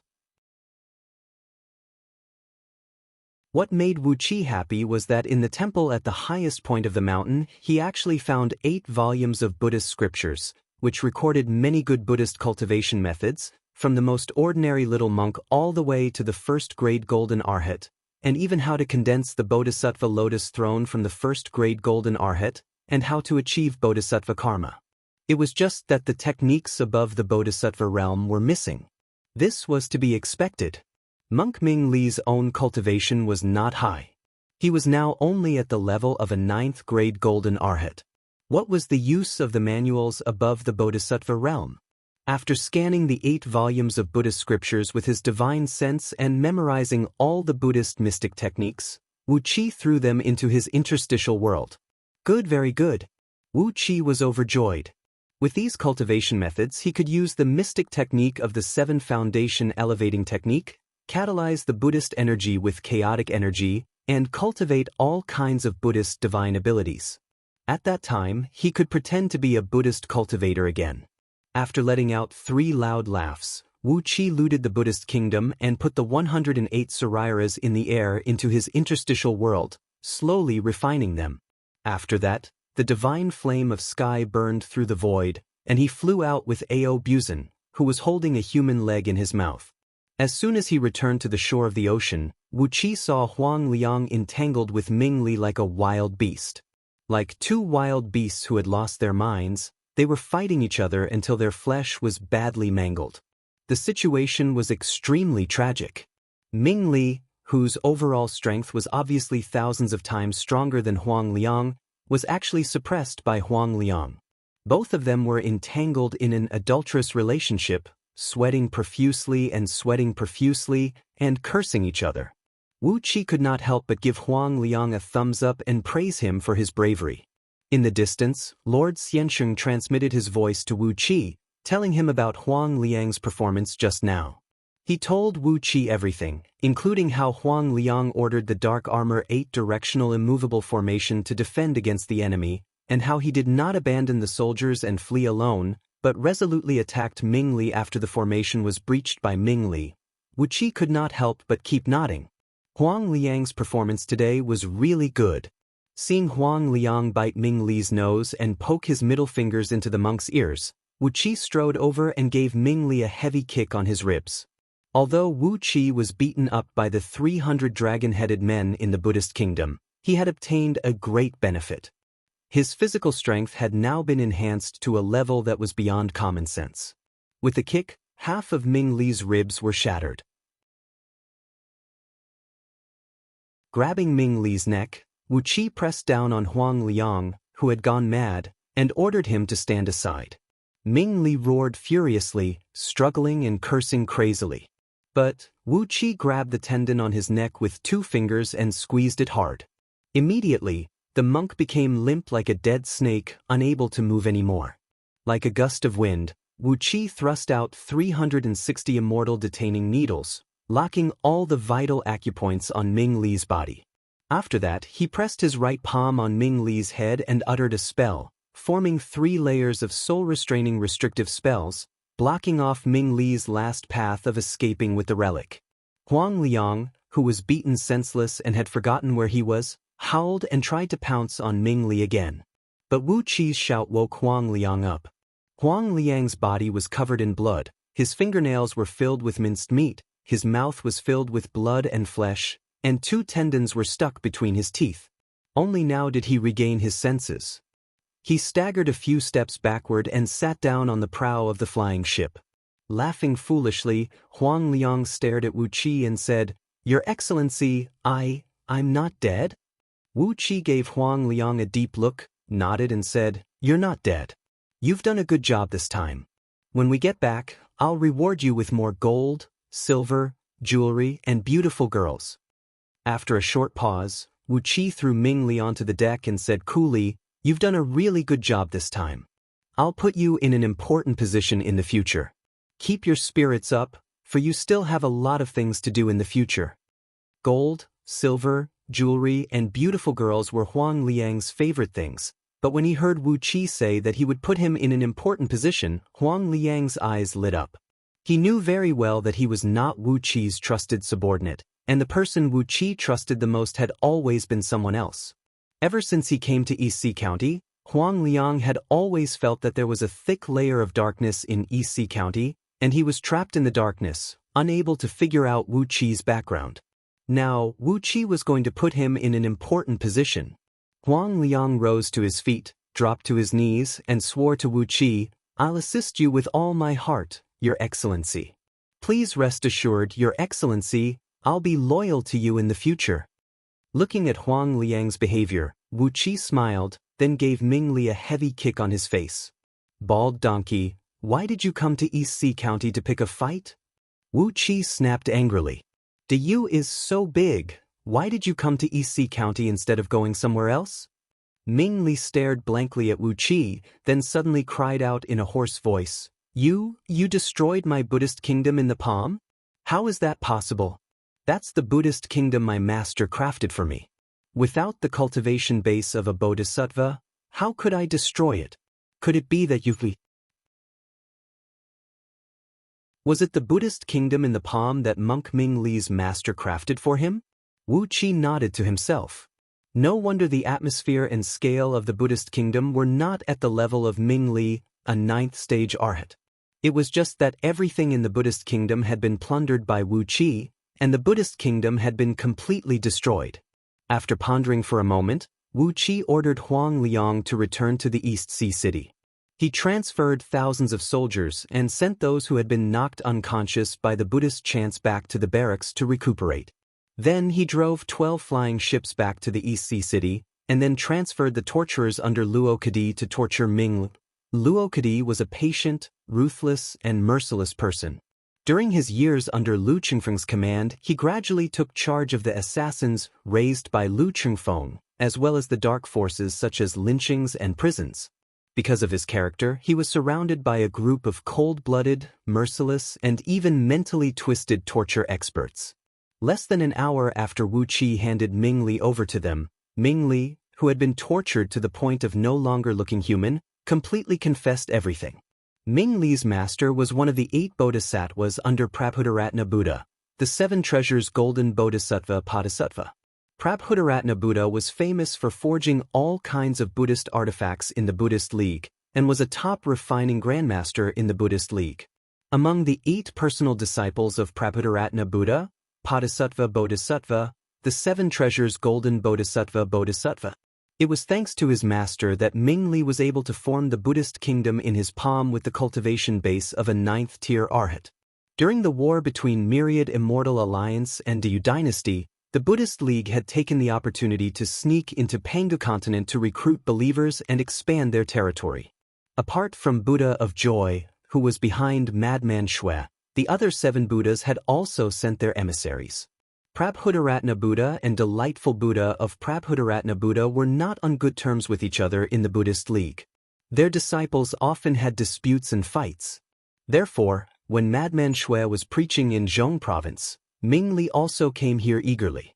It was because Madman Shui was preaching in the central province, and he had achieved great results in the past year. Therefore, monk Ming Li purposely came here to undermine Madman Shui's plan. Upon hearing Ming Li's confession, Wu Qi felt a lump in his throat. What does the internal strife of the Buddhist League have to do with Wu Qi's East Sea County? Why did you, a scourge, come here? Ming Li had suffered a great loss in East Sea County, and his Buddhist kingdom in Appam had been destroyed. His master, Bodhisattva, must have sensed it. The fact that the Buddhist League had sent the disciples of 8 Buddhas to preach on Pangu continent should be related to some big plans of the Buddhist League. Perhaps what happened to Ming Li would directly alert Prabhudaratna Buddha, and perhaps one of the Buddhas would sneak into Pangu continent to stand up for his disciples. You're not called a pockmark, you're a fucking scammer. Wu Qi's scalp went numb at the thought of the possible consequences if he were to teach Ming Li a lesson. After pondering for a long time, Wu Qi gritted his teeth. In for a penny, in for a pound. I might as well play with you.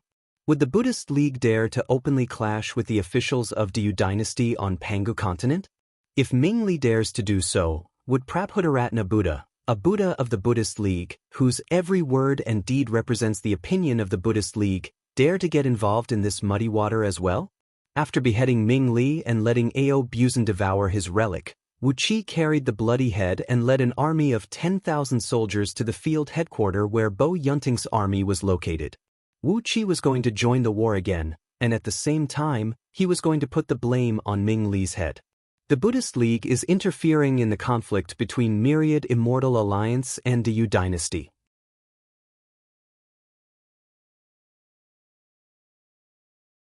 Chapter 672. On the cloud platform, Bo Yunting's tent stood majestically. Dozens of huge airboats were approaching from afar, carrying mountainous amounts of grains, fresh meats, fine wines, medicaments, and other supplies. 3 airboats were carrying 7,000 retired veterans who had just been re-enlisted and armed. On a towering peak to the south of the cloud platform, a large sheet of fog had blanketed the land for 10,000 miles around. Vaguely, deafening battle cries and the deep beating of war drums could be heard coming out of the fog. Above the fog, thousands of oracles were chanting spells and performing incantation gestures to disperse the fog. Some of them were surveying the nearby underground energy veins, digging ditches to remove the natural energy supply from the underground energy veins, cutting off the natural energy supply to the formation near the peak. But the biggest threat to the formation was the 9 red fireballs, each about 100 miles in diameter, hovering high in the sky.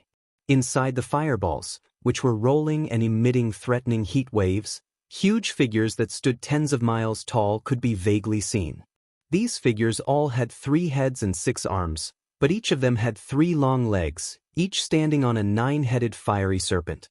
These hazy figures were singing in a deep voice, and a terrible heat was pouring out of their bodies to form the 9 mighty little suns.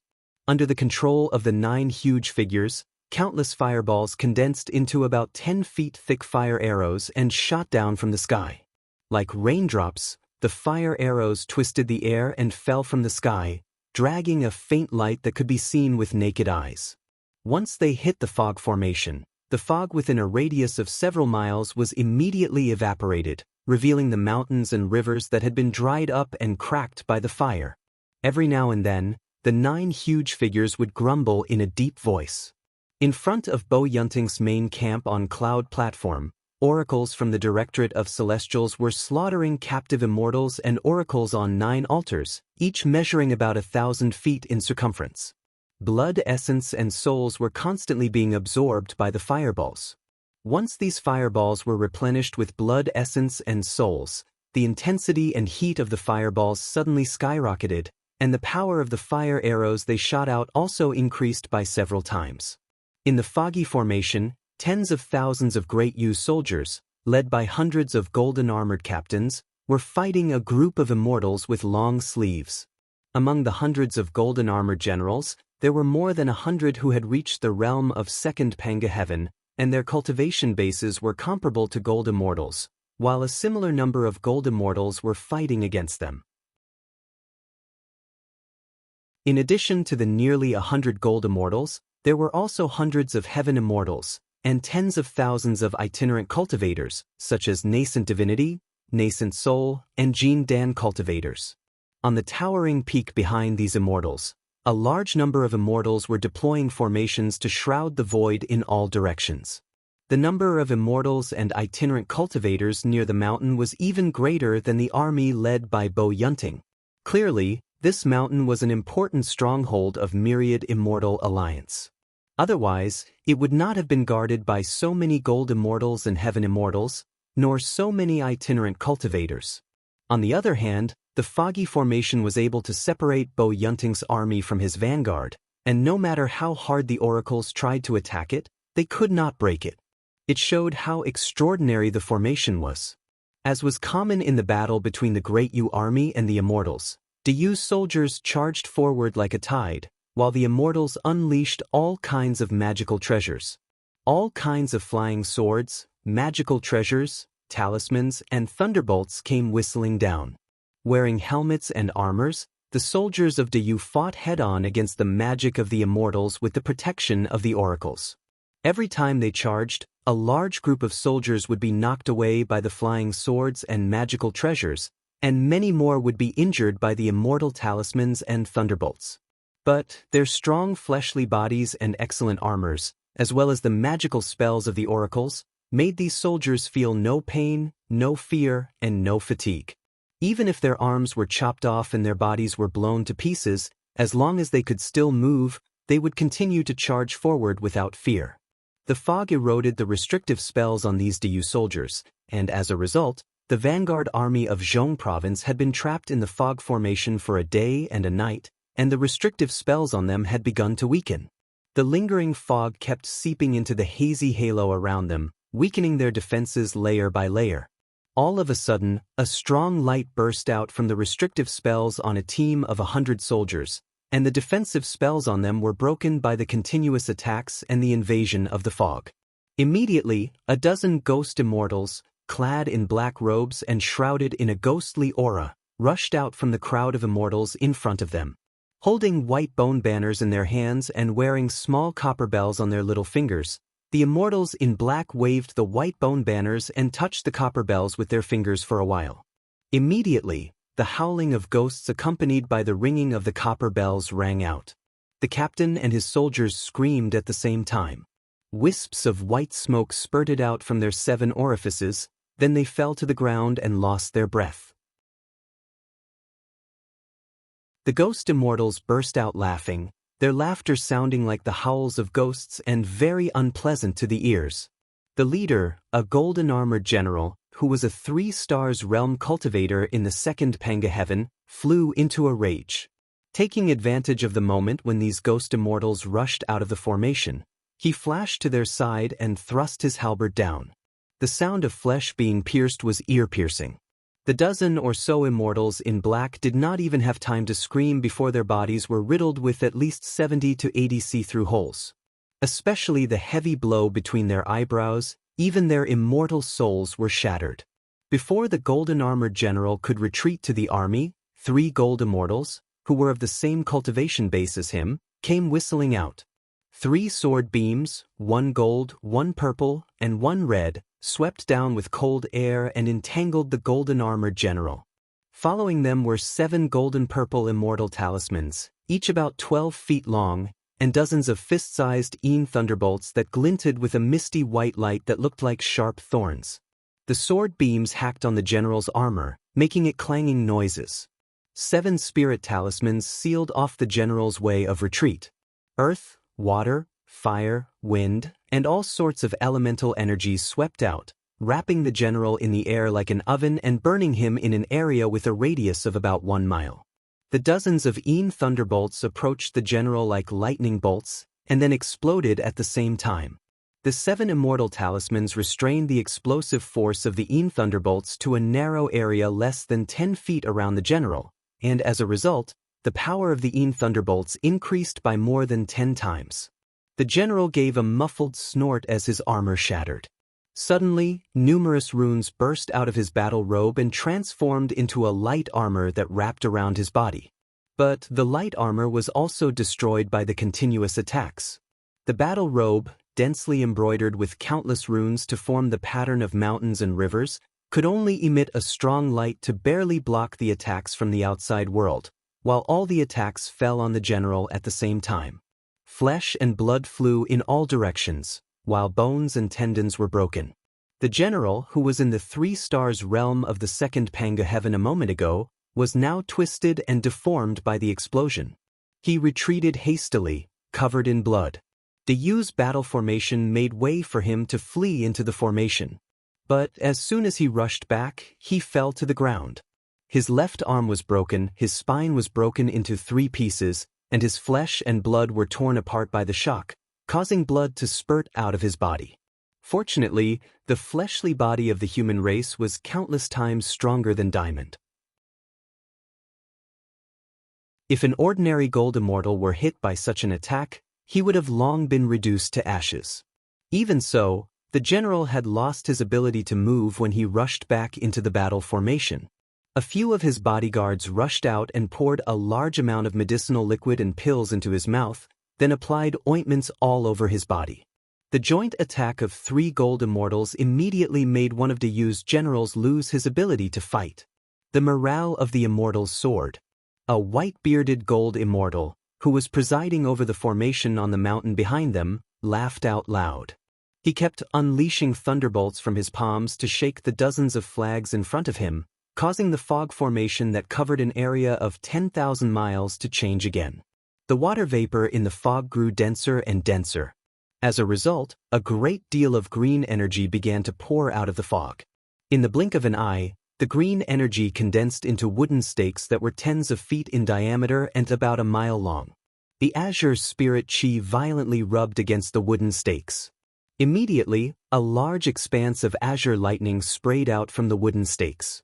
Deafening thunderclaps resounded, and countless bolts of lightning wrapped around the thousands of wooden stakes bombarded the army's formation. Dozens of Yu's soldiers, who were charging out of the formation, were caught off guard by the sudden change. As the huge wooden stakes smashed down, the power of lightning shot out in all directions and knocked several groups of soldiers to the ground. The lightning and fire shattered the restrictive spells and armors they wore, and the soldiers howled miserably as they were burned to ashes by the lightning and fire. Through the deliberate amplification of the formation, The miserable howls of Dayu's soldiers before they died could be heard clearly by the generals and officers of Dayu near the main tent on the cloud platform. Many of the high-ranking generals of Dayu were enraged when they heard that, and some of them rushed into the tent, dropping to their knees and asking for permission to fight. Sitting high up behind the table, Bo Yunting looked coldly at these generals with a gloomy face. The vanguard of 30,000 soldiers has been trapped. Do you still want to send the spoils of war to those rebels? With a cold snort, Bo Yunting clenched his jaws and said, "No one is allowed to lead the army into battle until this formation is cracked. Those who disobey will be punished by military law." Wu Qi came to Bo Yunting's main tent with an army of 10,000 soldiers, ready to receive the commander's token and rejoin the battle against Myriad Immortal Alliance. He left the army on the cloud platform and was led into the tent by a few heralds, preparing to report to Bo Yunting that he had recovered from his injury and had returned to the army. Upon hearing Bo Yunting's rebuke, Wu Qi glanced at the unsightly faces of the generals who asked for permission to fight, as well as the shrill howls coming out of the fog outside. An idea immediately came to his mind. If one were to say that the formation outside was difficult to break, these generals and soldiers would have a hard time doing so. After all, they did not know much about the formations of the immortals. Even among the oracles of the Directorate of Celestials, very few of them had studied the formations of the immortals. Whether it was the army of Dayu or the oracles of the Directorate of Celestials, they preferred to destroy everything that stood in their way with tremendous force, just like the 9 huge fireballs that were spewing raging flames in the sky outside. If given enough time, these fiend gods invited from outer heavenly realms could even burn the mountain and the formation to ashes. But they needed time. By the time they broke the formation, the 30,000 soldiers would have long been killed or wounded. Wu Qi, on the other hand, could see that the formation outside was riddled with holes. It was nothing more than a combination of 5 maze formations and a thunder formation of 5 elements. According to the diagrams of formations found in the Scroll of Stealing, the level of this formation was the level used by an ordinary mid-tier heaven immortal to protect his cave abode. Rolling his eyes, Wu Qi cupped his fist and bowed to Bo Yunting, then asked for permission to fight. "Military Minister, I, Tan Lang, have just recovered from my injury, and I ask for permission to break the formation." After pondering for a brief moment, Wu Qi bowed to Bo Yunting again and said, "When I was wiping out an itinerant cultivator named Reverend Yao Yu in my territory, I found a scroll containing the formation diagram of the 5 elements nested thunder maze formation outside. I have full confidence in breaking it." Bo Yunting was taken aback. Then he jumped to his feet in ecstasy and burst into laughter. "Good. If you can really break the formation and kill these rebels, I'll give you a great merit, and I'll personally ask for a reward for you." Wu Qi narrowed his eyes and agreed without hesitation.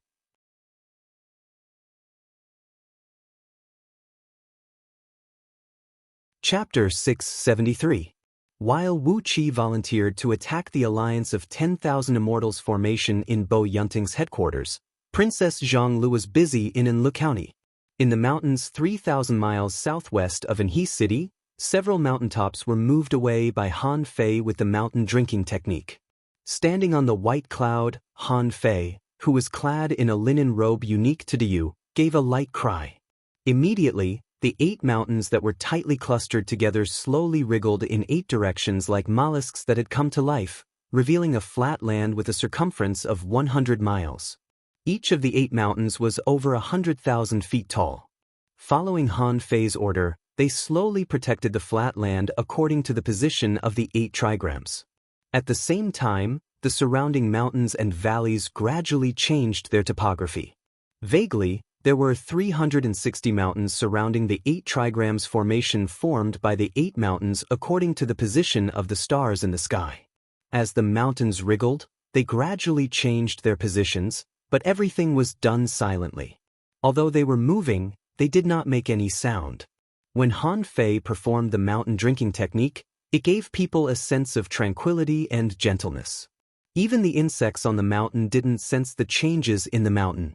They were still happy and unfettered in their own little world. When Han Fei moved the mountains away, Sun Kuang stepped on a white cloud and flew over the flat land. With a pale purple jade scroll in his hand, he murmured a few incantations in a low voice, and the earth veins under the mountains quickly rushed toward the flat land. 360 huge spirit veins were roaring underground like giant dragons. Soon, they were connected to the roots of the 360 mountains in the periphery. When these energy veins were perfectly fused with the mountains under Sun Kuang's great power, the 360 mountains slowly released energy that was 100 times more abundant than before. The flowers, birds, insects, fishes, and all the other creatures on and off the mountains all cheered. Su Qin, who was an expert in the art of stars, flew up into the sky with a smile, until he reached the highest altitude he could reach.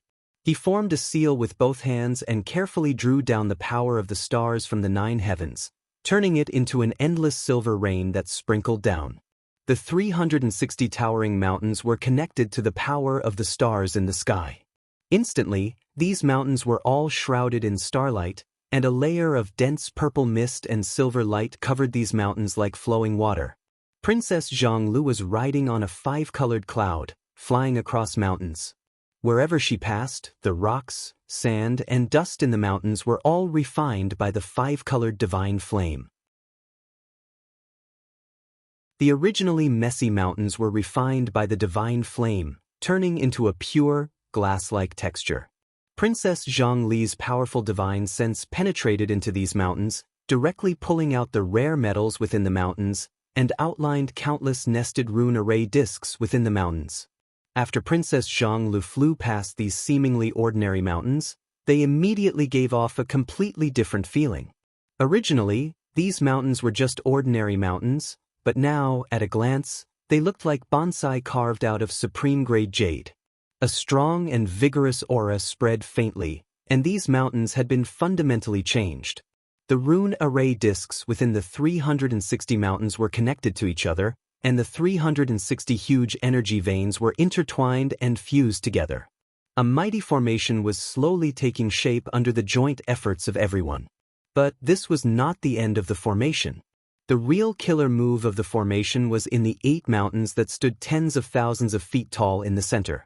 When the 360 mountains in the periphery were ready, they worked together to extract 8 huge immortal veins from the depths of Panga continent and fuse them into the 8 mountains. The 8 immortal veins stretched for hundreds of millions of miles, and were the origin of 1/3 of the energy veins in Zhong province. When they were forcibly joined together, the 8 mountains in the center immediately emitted a dazzling light. The impurities in the mountains were washed away in an instant, leaving behind a pure texture that looked like pearls and jade.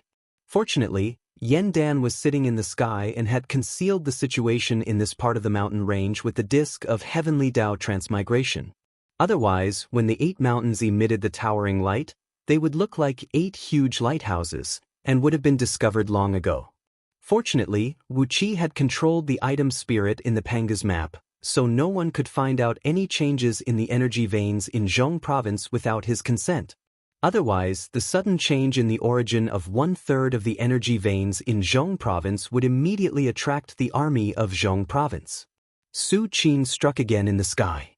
This time, he did not attract the light of the stars, but the terrible true flame of the sun.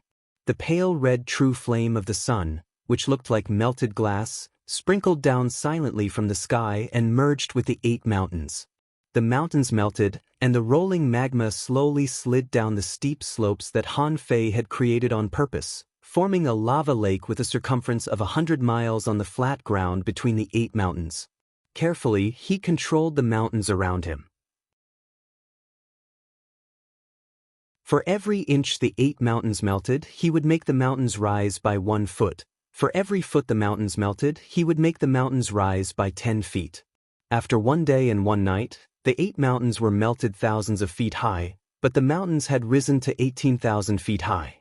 Nourished by the rich immortal energy in the underground immortal veins and tempered by the true flame of the sun, the 8 mountains had become 10,000 times harder than diamonds, and 10,000 times more delicate and beautiful than jade. Princess Zhongli stood in the middle of the lava lake, with the 5-colored divine ray sweeping out from her back like 5 flood dragons, carving countless runes and spells on the inside and outside of the 8 mountains.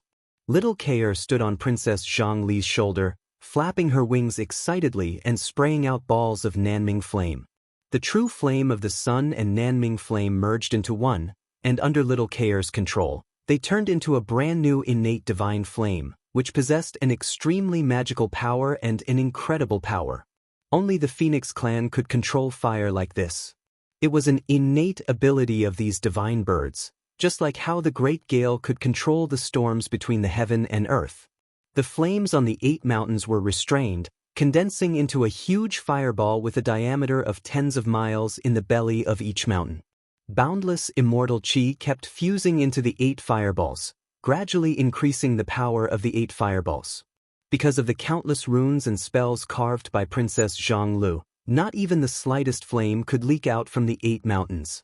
After Jingku and the other captains brought many disciples of Emo's sect and planted a large amount of flowers, plants, and trees on the mountains, the 8 mountains were once again filled with greenery and vitality. High up in the sky, Sun Kuang and a few other Grandmaster experts joined hands and exerted their power once again. 81 energy veins of pure fire element were forcibly drawn over from afar and fused into the ground of the lava lake, forcibly creating a huge underground spirit cave of fire element. The fire element energy in this place had reached a frightening level, and the underground temperature could be compared to that of an ordinary small star. The lava lake began to explode and expand. Just as a 100 miles in diameter pillar of flame was about to erupt, MOD flicked his sleeve, and the MO city, which had expanded to 100 miles in circumference, flew out, transforming into a dark cloud that pressed down slowly.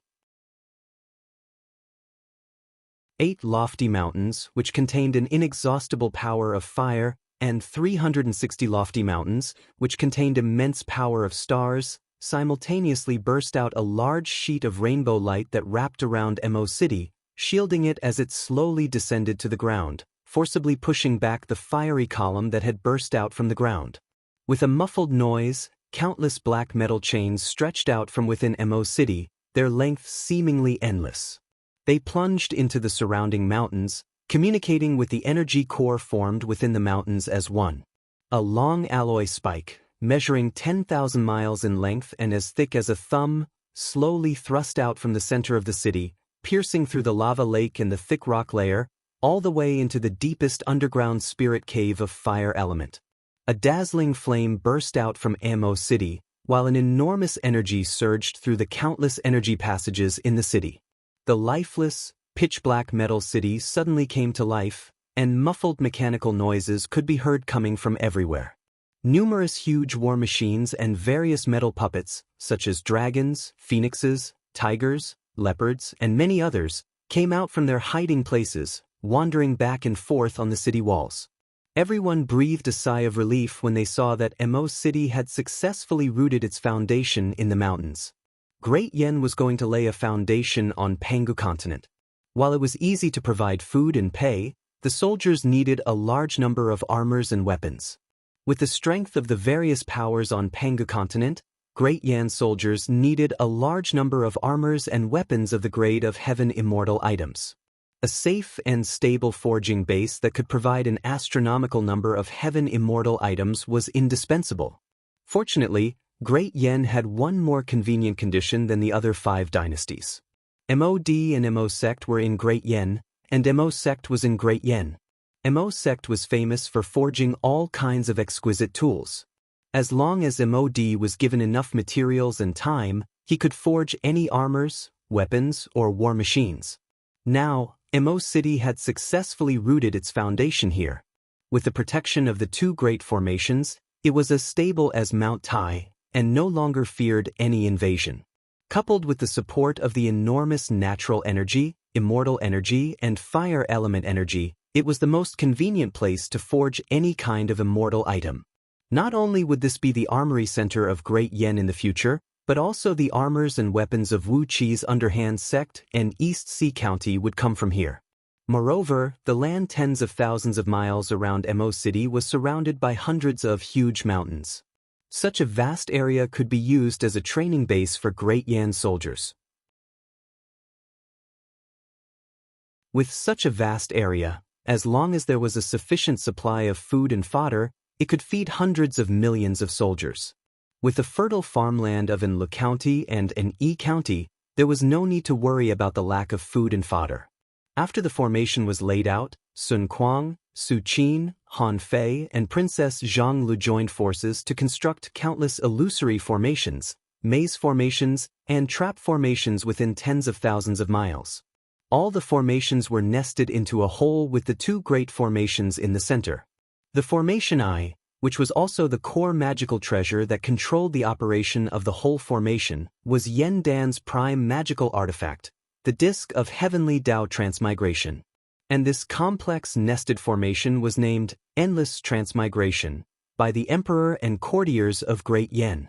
Once one stepped into the formation, he or she would be trapped in the transmigration. This was the original meaning of the name. After a long time of work, with the joint efforts of the Emperor and courtiers of Great Yen, the forest was finally taken care of. Just as everyone was clapping and laughing and celebrating their success, someone from scouting office came with a secret report. In an Lu County and an E County, some Buddhist cultivators were found secretly preaching and recruiting believers. Some secret agents of scouting office followed these Buddhist cultivators to keep an eye on them, but their legs were broken and they were thrown into the street.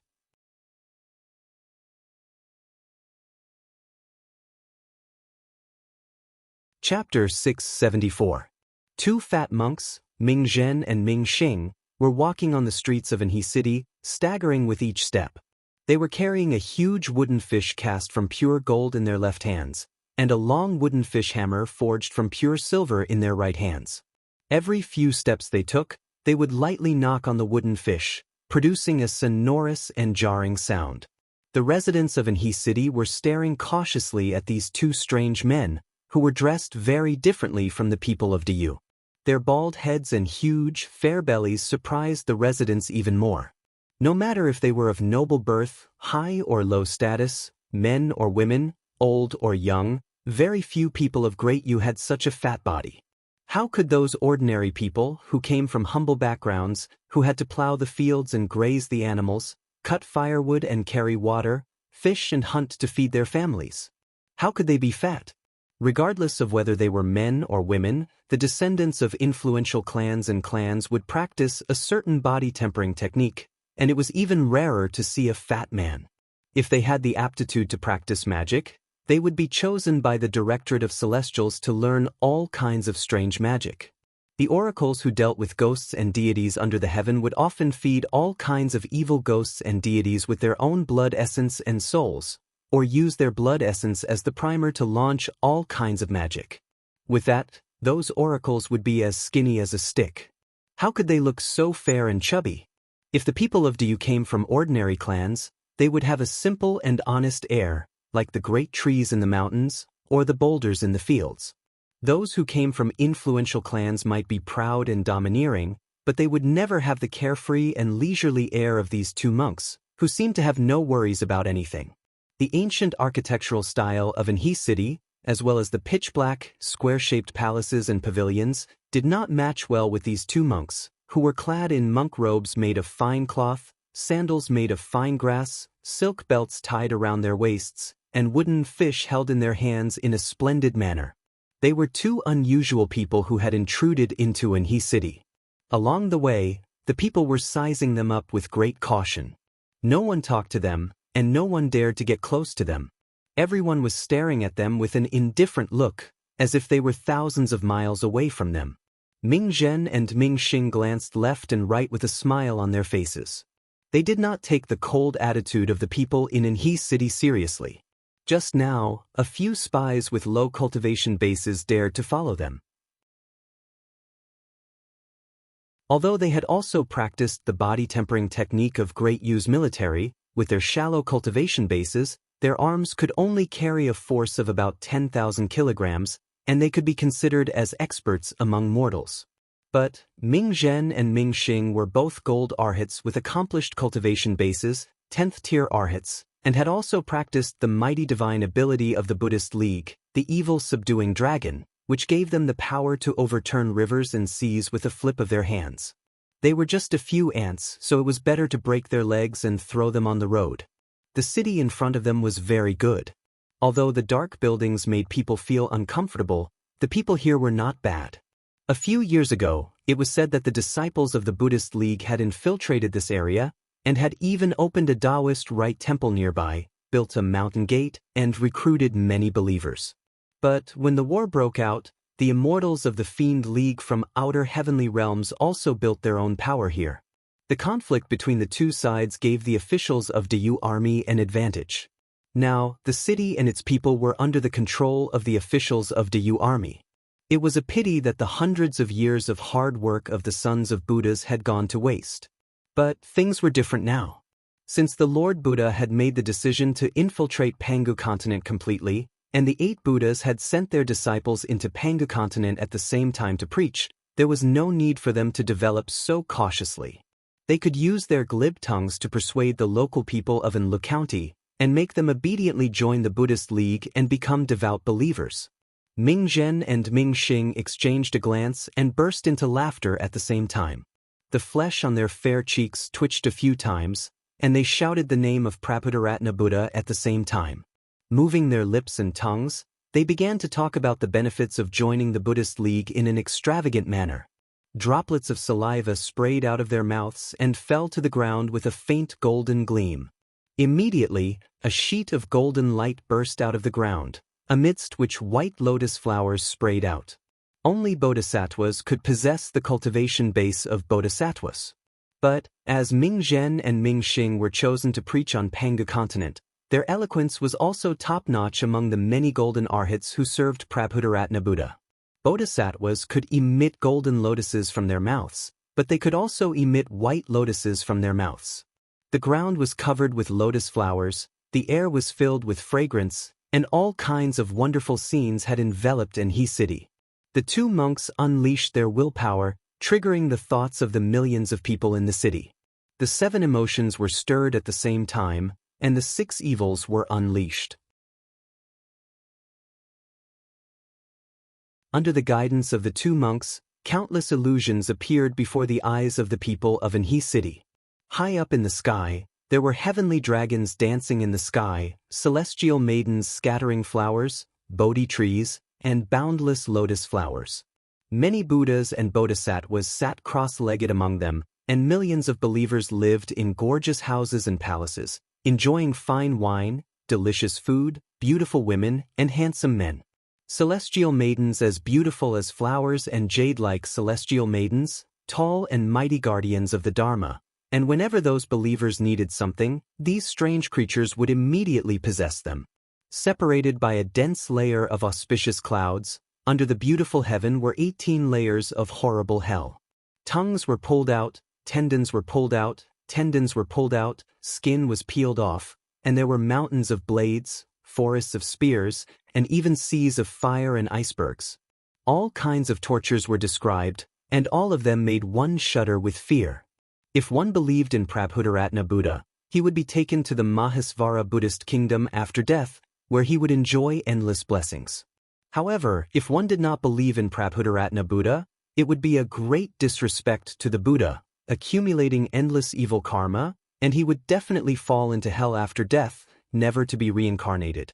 If one believed in Prabhudaratna Buddha, he would be rewarded with blessings when he was alive, and his family would be safe and sound, without sickness or disaster. If one did not believe in Prabhudaratna Buddha, he would be rewarded with evil karma when he was alive. Men would lose their wives, women would lose their husbands, children would die prematurely, and so on. All kinds of unlucky karma would be involved. 2 monks were standing at the crossroads in the center of Anhi city, flicking their 3-inch tongues and spitting out tiny white lotus flowers. The scene was filled with all sorts of strange phenomena and wonderful sounds, causing the people in Anhi city to feel their hearts and souls ripple uncontrollably. Back then, Anhi city had been under the control of Buddhist cultivators for several hundred years. Although the ascetic cultivators of Buddhist League did not manage to build a solid foundation in the city, the various Buddhist scriptures and meditation techniques they preached still influenced many people. The cultivators of Buddhist League who controlled Anhi city in those years were merely nascent soul cultivators. But now, Two 10th-tier golden arhats had appeared in Anhui city. They could be considered as the core members of the Buddhist League, and they had been practicing all kinds of divine abilities and tongues. How could the people in Anhui city resist them? In just less than 8 minutes, many people in Anhui city had dropped to their knees, kowtowing to the two monks while chanting the name of Prabhudaratna Buddha. The few streets in Anhui city were packed with people, all of whom were kowtowing to the two monks as if they were intoxicated. Their eyes were cloudy, and they looked like a dog that had been smacked in the face with a brick. Ming Zhen and Ming Xing smiled complacently at each other. Their skin and flesh were shivering, and waves of fat were rolling up and down their bodies. Mustering all the Buddhist power they had, they kept waving their tongues and spraying out large amounts of saliva. Specks of golden light wrapped in white lotus flowers filled the entire Anhui city. The two monks danced and danced at the crossroads, while specks of Buddhist light flew out of their bodies and sprinkled on the people who were worshipping them. The white hair of the old men turned black, the sick young men were cured, and the healthy ones felt a warm current rolling through their bodies. The energy they had spent on their women last night was suddenly fully restored. The old women straightened their backs, feeling no more soreness in their bodies, while the young women were pleasantly surprised to find that some of the freckles and scars on their bodies had disappeared without a trace. Blessings! This is the blessings of believing in the Buddha. The two monks roared at the top of their lungs. Their saliva had almost dried up. While the two monks were busy preaching the teachings of the Buddhist League, deep and powerful footsteps were heard coming from all directions, sounding like the rumbling of thunder from Chi-Chi. One by one, the people who had been worshipping on the streets were captured by soldiers clad in leather armors and forcibly brought to the shops and houses along the streets. Troops of soldiers armed with strong bows and crossbows and clad in heavy metal armors came marching in from all directions. Their eyes were firm, and their faces were expressionless. Their movements were in perfect unison, as if they were one person. Clearly, they were all elites who had been through hundreds of battles. The two monks, Ming Zhen and Ming Xing, were stunned. Anhui County was just a county in Zhong Province. According to the Yu's military establishment, for a first-grade county with a large population and a developed economy, the military prince would at most have 2,000 to 3,000 soldiers. Anhui County could only have 2,000 to 3,000 soldiers at most. But now, when the two monks scanned the surroundings with their divine will, they found that there were at least 5 soldiers in the entire Anhui city. Among them, 40,000 were forcing the people who were worshipping them into the houses along the streets, while the other 10,000 were controlling the area 2 miles in circumference, with the two monks as the center. These 10,000 heavily armored soldiers were armed with strong crossbows, and the arrows on their bows were emanating faint ripples of energy. The strange and agile ripples of energy made the two monks' faces flicker. They were powerful crossbows made by experts in artifact crafting, and could pose a threat to even heaven immortals. Even though the two monks had the golden bodies of arhats, they dared not to take the volley of 10,000 crossbows head-on. In the past, many immortals, who were conceited about their divine abilities, had attacked the great Yu army alone. As a result, all the immortals who dared to do so were riddled with sieves by the rain of arrows fired by the Yu's army. Realizing that something was not right, the two monks chanted the name of Buddha together, then stepped onto a cloud and flew away without saying a word. It was just that they suddenly remembered that Anhui County was once controlled by Buddhist cultivators, and that was why they came here to take advantage of the situation and show their faces in front of their fellow disciples. They did not expect that Anhui city would suddenly become like a hedgehog. Just as they were preaching here, an army was sent to besiege them? However, when they had just flown several hundred feet into the air, a 5-colored divine ray came sweeping down from the sky. Princess Zhongli's cold and merciless voice echoed through the entire Anhui city. Kill these 2 bald donkeys. As for the others, their taxes will be increased by 10 times this year. Ming Zhen and Ming Xing's Buddhist energy weakened abruptly, and they fell from the sky like mortals.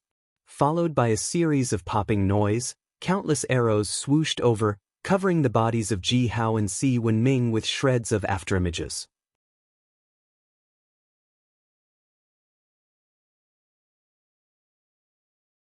Chapter 675.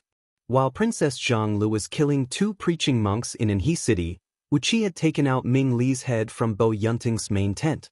A small golden sandalwood box was stuffed with all kinds of medicinal powders made from various spices. Ming Li's fat head was stuffed inside the box.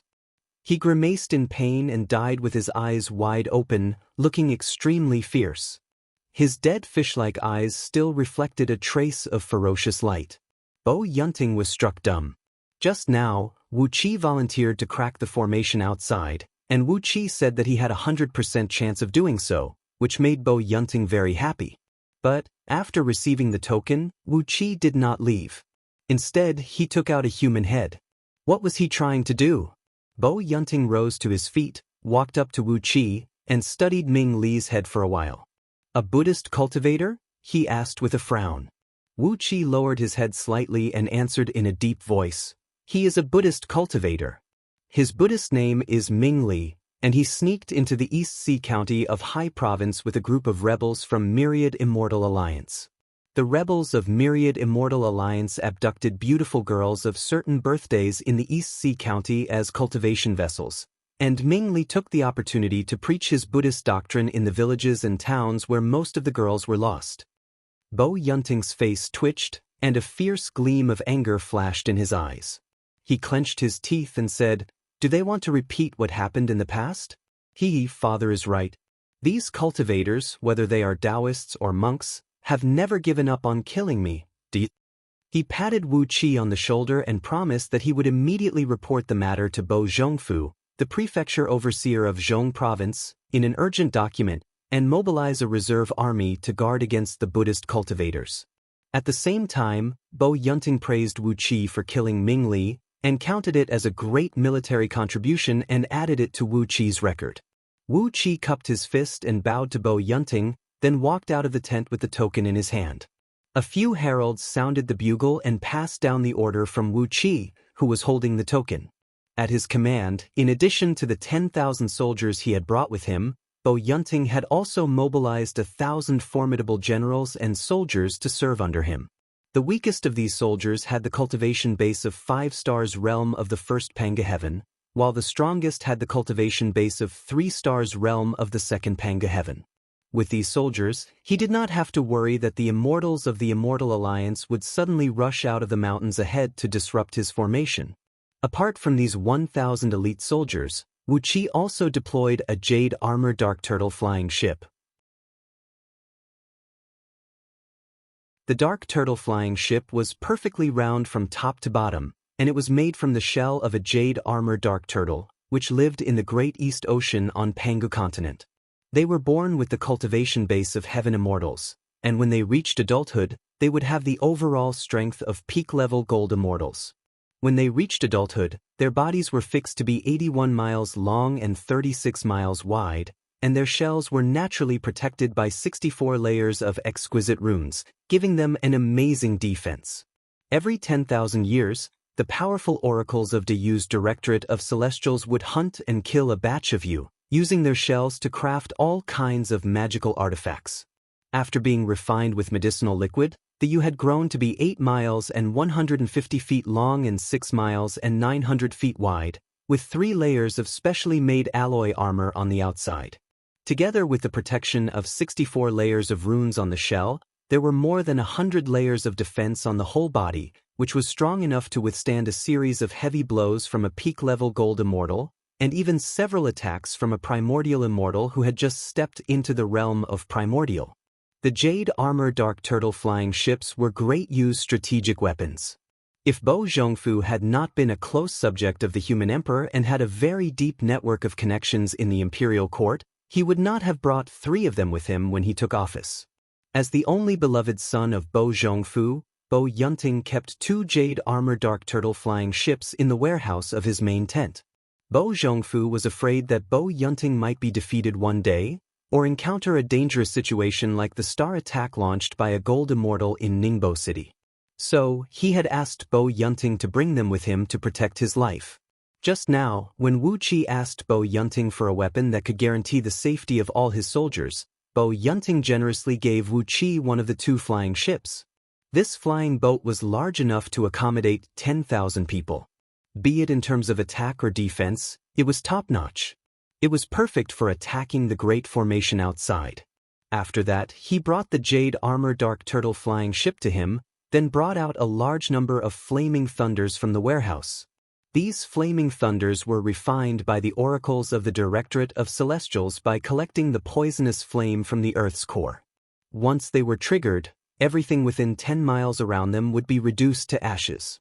On top of that, they would erupt with poisonous flame, which was extremely hot and poisonous. Even heaven immortals would rarely be able to fight them head-on. However, it was not easy to refine these flaming thunders, and as the oracles preferred to deal with ghosts and deities, few of them were willing to work hard to refine them for the army. As a result, Bo Yunting only had about 3,000 of them in his warehouse, and Wu Qi brought out 1,500 of them at once. In addition to these flaming thunders, Wu Qi also brought out dozens of powerful bone talismans that could trigger the eruption of underground fire and turn a plain into a volcano.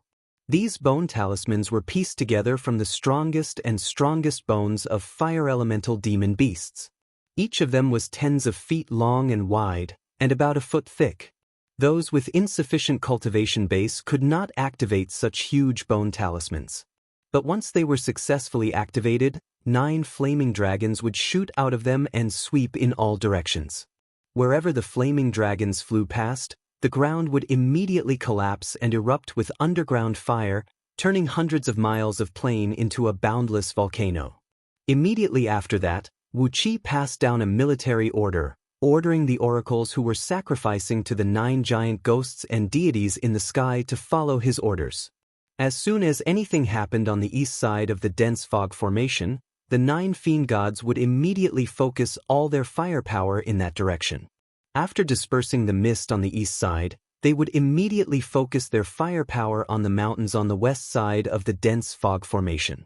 They had to reduce those mountains to ashes as quickly as possible, and the formation would be broken. After that, Wu Qi assigned tasks to the few military officers. The army brought by Bo Yunting, together with the 7,000 newly armed veterans, had a total of about 80,000 soldiers. All the soldiers had to be prepared. Once the formation was broken, they had to concentrate their forces and attack from the west. At that time, Wu Qi would lead the army from the inside and attack from the west. Together, they would definitely be able to defeat the immortals of the Myriad Immortal Alliance. In addition to the 80,000 soldiers, Wu Qi also asked Bo Yunting to personally lead 20 to 30 of the strongest generals to guard the eastern sky of the formation.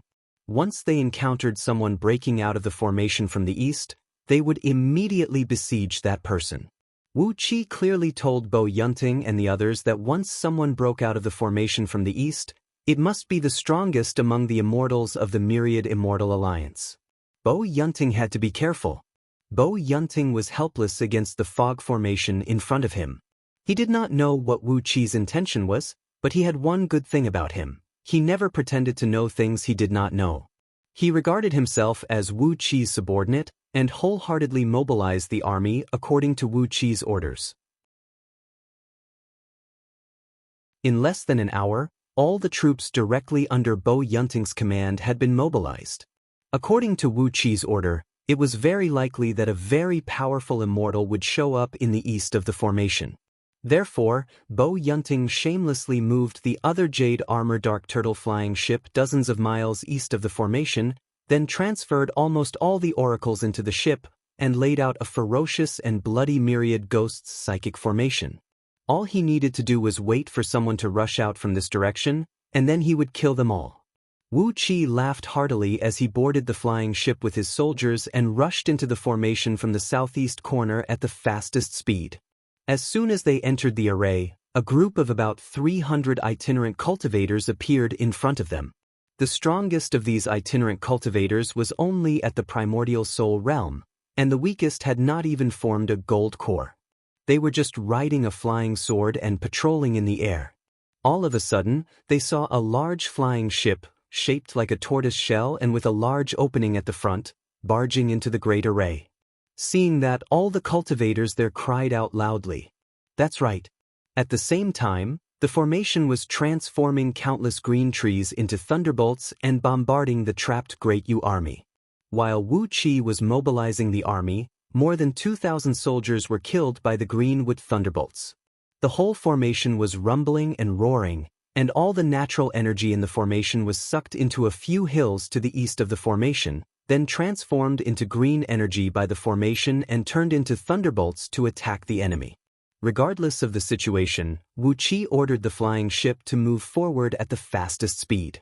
The deck of the ship was moved aside, revealing a large number of lookout openings that could allow people to poke half their bodies out. As Wu Qi gave the order, the soldiers waved their arms and threw out 1,500 fire thunderbolts with all their strength. The direction in which they were thrown was exactly where the green trees were located in the east of the formation. Deafening booms rang out as a great plume of flame soared into the sky. The black-red earth core poisonous flame rose hundreds of feet high, and the powerful fire thunderbolts blew up an area of 1,000 miles in circumference. The poisonous flame kept melting the rocks, and the magma tumbled and flowed across the ground, making it look like hell. More than half of the greenwood spiritual chi in the formation was set ablaze by the poisonous fire. The azure wood divine thunder that had just formed exploded in midair before it even fell. The immortals who were controlling the azure wood divine thunder were caught off guard and were badly battered by the explosion. Some unlucky ones had their bodies blown to pieces and even their immortal souls shattered. The formation of 5 elements was said to be infinitely mysterious, but in fact, it could be broken with the simplest way of promoting and restraining the 5 elements. Wu Qi saw the changes in the formation, so he rushed in from the weakest point of the formation and bombarded it with fire thunderbolts, immediately stopping the formation. Then, dozens of bone talismans were activated at the same time. Hundreds of fire dragons soared into the sky and rushed toward the mountains in the east. Amidst the dragon roars, the few mountains that were filled with chaotic energies suddenly collapsed. Flames hundreds of miles high rose from the ground, and lava and other things rose high into the sky. The terrifying power of the flames burned half of the sky red. If a grandmaster who was proficient in formations could reverse the formation and transfer the water power from the north to the east, the fire could still be extinguished and the formation could continue to operate. But the people who controlled the formation only had an ordinary mastery of formations, so they were thrown into confusion and failed to adjust the formation.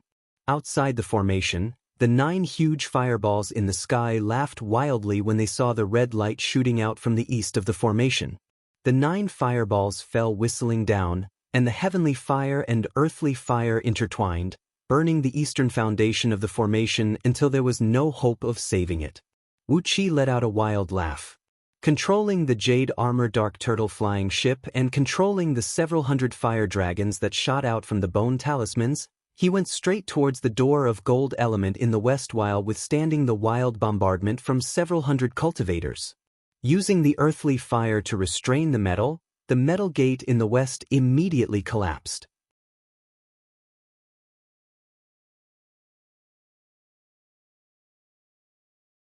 Chapter 676. Burning the eastern azure wood with a raging fire would instantly disrupt the flow of spiritual chi in the entire formation. Then, the raging flames from the burning of the eastern azure wood would be directed to the western gung metal, burning the formation foundation of the western gung metal into ashes. With the destruction of the eastern and western formation bases, the energy in the formation was immediately thrown into a mess. The energy in the north and south of the formation bases froze in an instant, like the glaciers in the Northern Ocean. The formation was still constantly extracting energy from the surrounding 10,000 miles for its own use, but it could no longer be vented and turned into bolts of lightning to attack the enemy. The natural powers of the water gate and the fire gate in the north and the fire gate in the south were crazily compressed and frozen. Gradually, a dark cloud of frost appeared in the north, shrouding the mountains within thousands of miles like an iron curtain. In the south, a glowing red cloud of fire emerged. The color of the cloud of fire grew darker and darker, like a piece of white glass with blood dripping into it, quickly turning crimson. Both of these 2 masses of energy were thousands of miles wide, constantly thickening and compressing, gradually turning into two terrible energy storms. If anyone dared to rush into these two masses of energy, they could detonate them with just a little bit of magic power and blow the immortals hiding in them to pieces. Even gold immortals would not dare to take risks in a mass of energy thousands of miles in circumference. Now, the eastern side of the formation was burning like a pit of fire. Green wood and earth fire, as well as dozens of volcanoes that kept shooting up into the sky, were so hot that they could melt gold and iron. Even the clouds in the sky were burned to nothingness, making it difficult for both immortals and mortals to pass through. In the west, the white energy of metal element was quickly dissipating, along with the fire unleashed by Wu Qi. Wu Qi carefully controlled the intensity of the fire, turning the mountains in the west into a thoroughfare that mortals could pass through. Outside the formation, tens of thousands of Great Yu army arrived with a sonorous sound of a dragon horn. Tens of thousands of soldiers boarded flying ships and swarmed into the formation, turning into a dark cloud that blotted out a large part of the sky. Arrows fell like raindrops, and bone talismans turned into tornadoes that swept across the sky. Powerful Zhong province generals, clad in golden armors and carrying heavy, custom-made weapons, unleashed gusts of wind around them, causing the immortals in the formation to stumble and flee in panic. The immortals controlling the formation on the mountain suffered a backlash from the chaotic energy, and dozens of the strongest immortals exploded and died on the spot. Their bodies exploded, blowing up all the palaces and mansions on the mountain, as well as the secret caves hidden in the mountain. The enormous mountain was broken in the middle, and a 10 miles tall mountaintop slowly rolled down to the ground. The deafening boom broke people's eardrums and made them bleed from their ears. The ground was shaking violently, and clouds of dust and smoke rose straight into the sky. Trapped in the formation, the despairing soldiers of Great Yu cheered together. Somehow, they mustered up the strength to kill the immortals and itinerant cultivators who were besieging them. The last batch of arrows were shot out, the last few bone talismans were thrown out, and the remaining oracles poured out their last bit of power, transforming into a vast ocean of flame and thunderbolts, burning thousands of cultivators with low cultivation bases to death. Wu Qi ordered the soldiers to fly the jade armor dark turtle flying ship over the heads of the trapped soldiers, and help them board the ship. Of the 30,000-strong army, only slightly more than 10,000 were left unscathed. 4,000 to 5,000 were killed, and another 7,000 to 8,000 were seriously injured. All the wounded and dead were sent to the ship as quickly as possible. After that, Wu Qi directed the ship to charge at the disorderly immortals and itinerant cultivators on the mountain. The ship was stored with a large amount of ordnance. The soldiers who boarded the ship did not have time to wipe their sweat or take a breather. Instead, they carried large bundles of specially made arrows and rushed to the holes on both sides of the ship, shooting wildly at the immortals and itinerant cultivators who were flying around in the sky. The panting oracles, who had exhausted all their magic power, took the potions from the logisticians to quickly replenish their magic power and gulp them down. Then, they grabbed a large number of lethal bone talismans and all kinds of powerful one-time use magic items, and angrily climbed to the upper deck of the ship. Then, they attacked the immortals and loose immortals outside the windows that had been specially opened. Thousands of immortals and itinerant cultivators surrounded Wu Qi's ship and unleashed countless spells like a storm. But the ship was very slow, and was one of the slowest flying ships of Dayu's army, but its defense was amazing.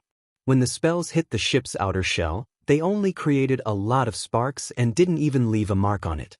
Some of the immortals' flying swords were of slightly inferior quality. When a sword beam landed on the ship was fine, but the flying swords were bounced back and broken into several pieces. Quite a few immortals suffered in this way. Their swords, which they had cultivated with their lives, were broken by the flying boat, and they coughed up blood and nearly fell from the clouds.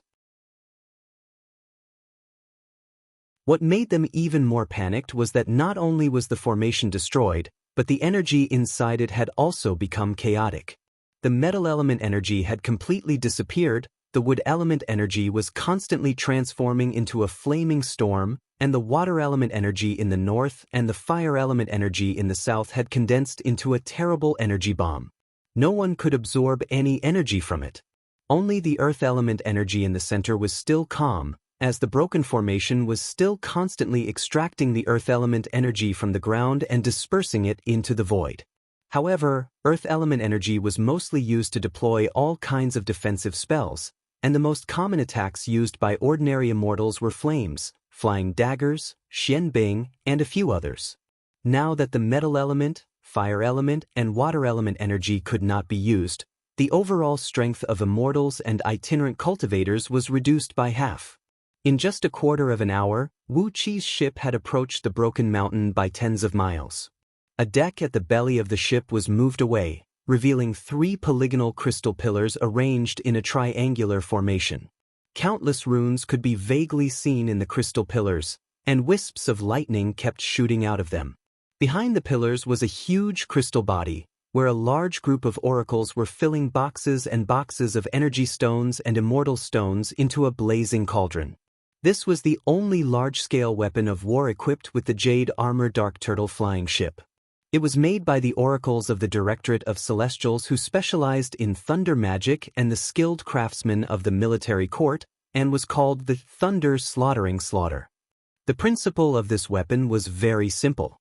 After gathering a large amount of energy, it would be transformed by the formation into a powerful thunderbolt, just like how immortals unleashed all kinds of immortal thunders.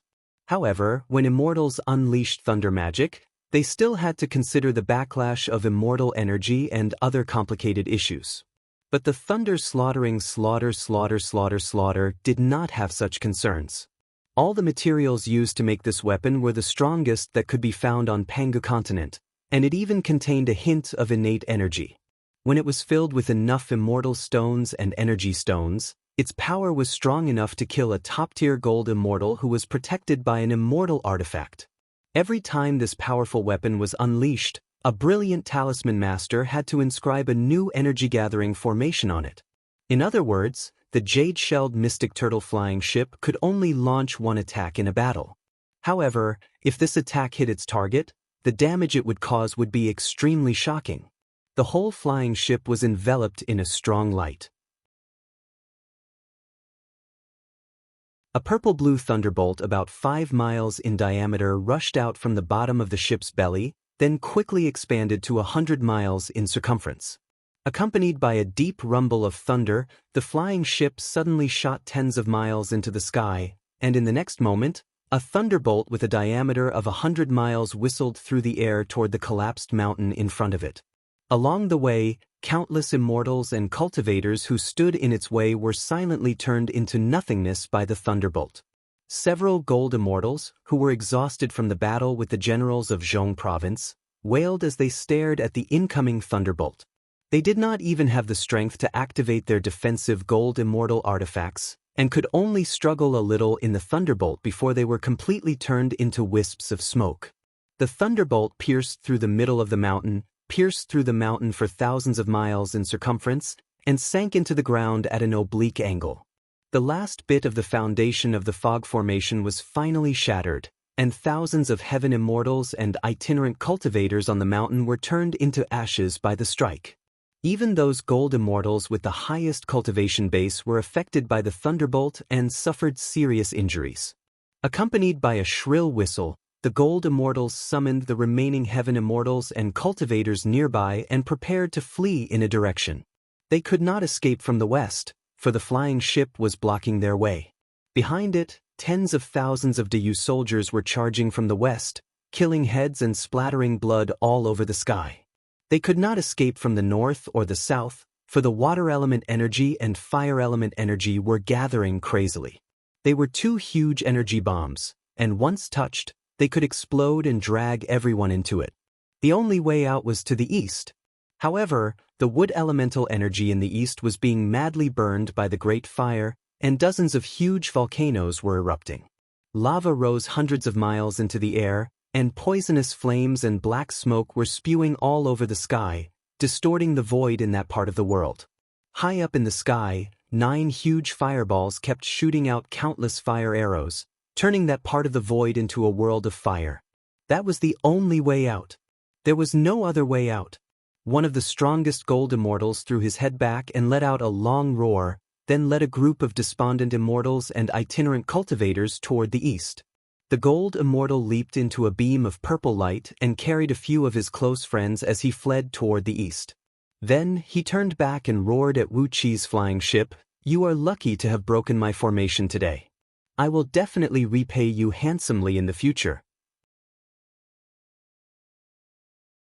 Wu Qi smiled and shook his head as he looked at the thousands of immortals who were fleeing in panic.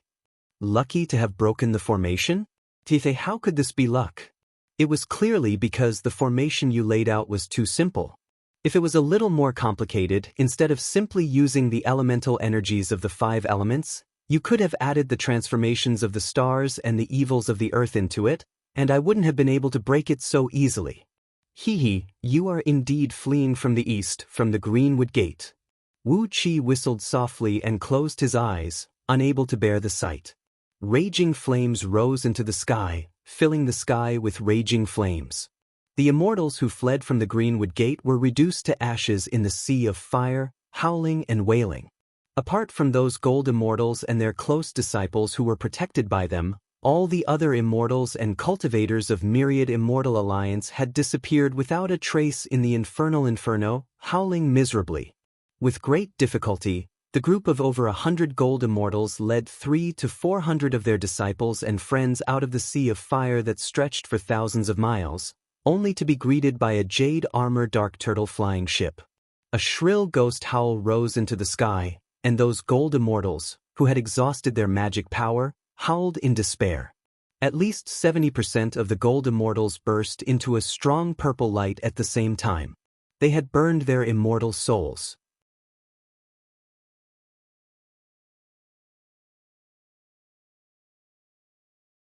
Chapter 677. Burning the immortal soul was a desperate ultimate move used by immortals.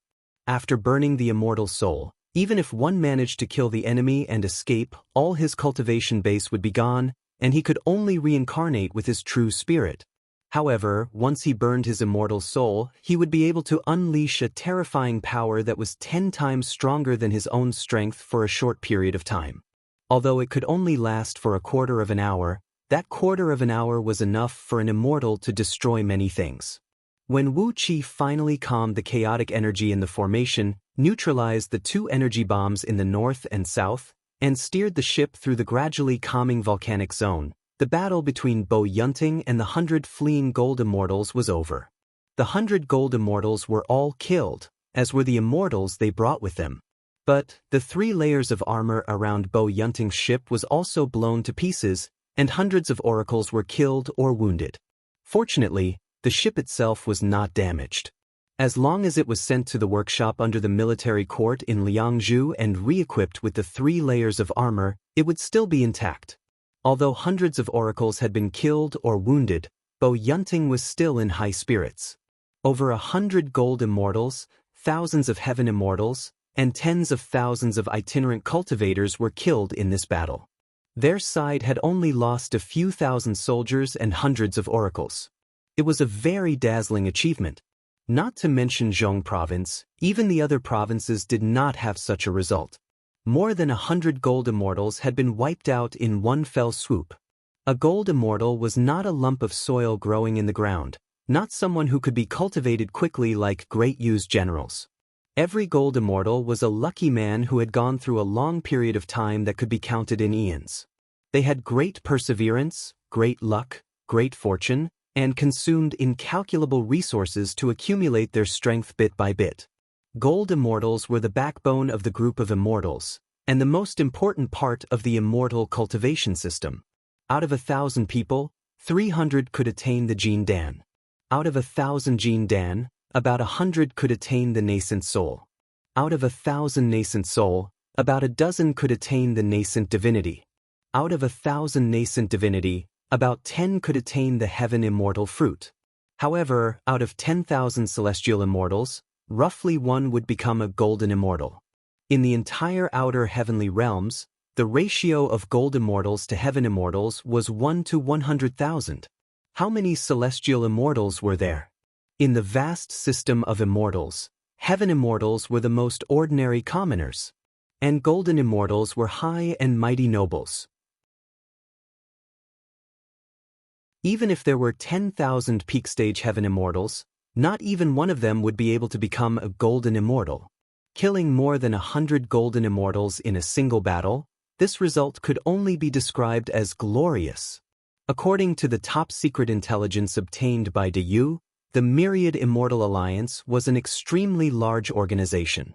However, the total number of known gold immortals in the Myriad Immortal Alliance was only about 800, which was known as the 800 Hidden Immortals of the Hidden Immortal Hall.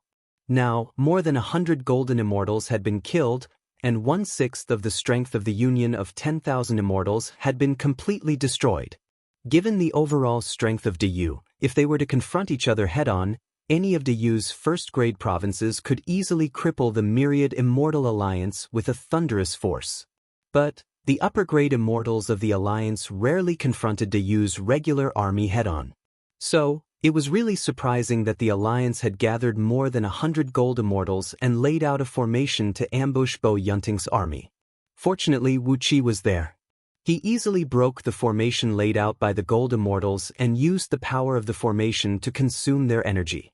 Then, Bo Yunting waited patiently outside, laid out a vicious restrictive spell in advance, and wiped out more than 100 gold immortals in one fell swoop. The report of the battle was sent back to Zhongning City as fast as possible. When Bo Zhongfu received the report, he could not believe it, and sent out 18 groups of civil and military officials to verify the result of the battle. When the result of the battle was confirmed, the severed limbs of the gold immortals, their identity medallions, and other personal belongings were sent to Zhongning City. Then, Bo Zhongfu immediately sent the spoils of the battle to Liangzhu with a formation. Ever since the war between De Yu and Myriad Immortal Alliance began, the immortals of the Alliance had been like underground rats, jumping out here and there to bite, and then jumping out there to scream. Pangu continent was vast, and the immortals of Myriad Immortal Alliance could always find a weak spot in De Yu's army and give De Yu a hard blow. Over the years of war, De Yu's army had lost nearly 1 million soldiers, and the number of civilians killed was astronomical. The officials of De Yu did not even dare to report the number of casualties to the human emperor. Although De Yu's army was extremely powerful, in the face of an enemy that could not be found or touched, De Yu's army could only sweep around savagely. Countless mountain spirits and cultivation clans native to Pangu continent had been wiped out, and countless itinerant immortals and cultivators who were besieged by the Great Yu army had been killed. But the core forces of Myriad Immortal Alliance, the Gold Immortals of Hidden Immortal Hall and Divine Hall, who were even stronger than Gold Immortals, had rarely suffered a real blow. This time, Bo Yunting had killed more than 100 Gold Immortals, more than 1,000 Heaven Immortals, and tens of thousands of itinerant cultivators at once. Those Heaven Immortals and itinerant cultivators could only be regarded as supplementary, but the contribution of more than 100 gold immortals was too great. Bo Zhongfu hurriedly asked for the credit for his son. With the power of Bo clan in Liangzhu, perhaps Bo Yunting could be made a marquis because of this contribution. 9 official documents were sent from Zhongning City in a row. Bo Zhongfu had issued a strict order for Bo Yunting to return to Zhongning City with the army. The army of 10,000 soldiers Wu Qi brought with him did not belong to Zhongning City. But, as Bo Zhongfu had asked all those who had rendered meritorious service in the war to go to Zhongning City to wait for the reward, Wu Qi was glad to bring the army to Zhongning City. It was good to be rewarded, and Wu Qi could take the opportunity to go to Zhongning City to personally command the revenge against Yu Miao. Although the assassins, controlled by Luo Kadi, had caused a great disturbance in Yu clan's people, it was not as satisfying as seeing the flesh and blood of Yu Miao's people being smashed to pieces just by listening to Luo Kadi's report. Following closely behind Bo Zhongfu's tent, Wu Qi and the other captains brought their soldiers, lined up their flying ships neatly into a marching formation, and set off for Zhongning City in a mighty formation. What surprised Wu Qi and the others was that Bo Zhongfu, the prefecture overseer of Zhong Province, had brought all the officials of Zhong Province 100 miles out of the city to welcome Bo Yunting's army. On top of that, Bo Zhongfu had brought all the ceremonial guards of a first-grade prefecture overseer, a huge floating cloud platform, a magnificent hall, a ceremonial gate, and a 30,000-strong guard of honor, all clad in bright armor and looking awe-inspiring. In addition to Bo Zhongfu's own guards of honor, the officials from the military court, Directorate of Celestials, Punishment Court, and many others who came with him to welcome the guests had also brought a different number of guards according to their ranks, each of them carrying different guards of honor. It was such a grand scene that even Bo Yunting, who knew he had made a great contribution and would be rewarded with great benefits, shivered with fear. The scale of the welcoming ceremony was too outrageous. After a warm welcoming ceremony, Bo Zhongfu rewarded the soldiers of Zhong province and the 10,000 soldiers that Wu Qi had brought with him with a huge amount of wealth, fine wine, beef, and mutton.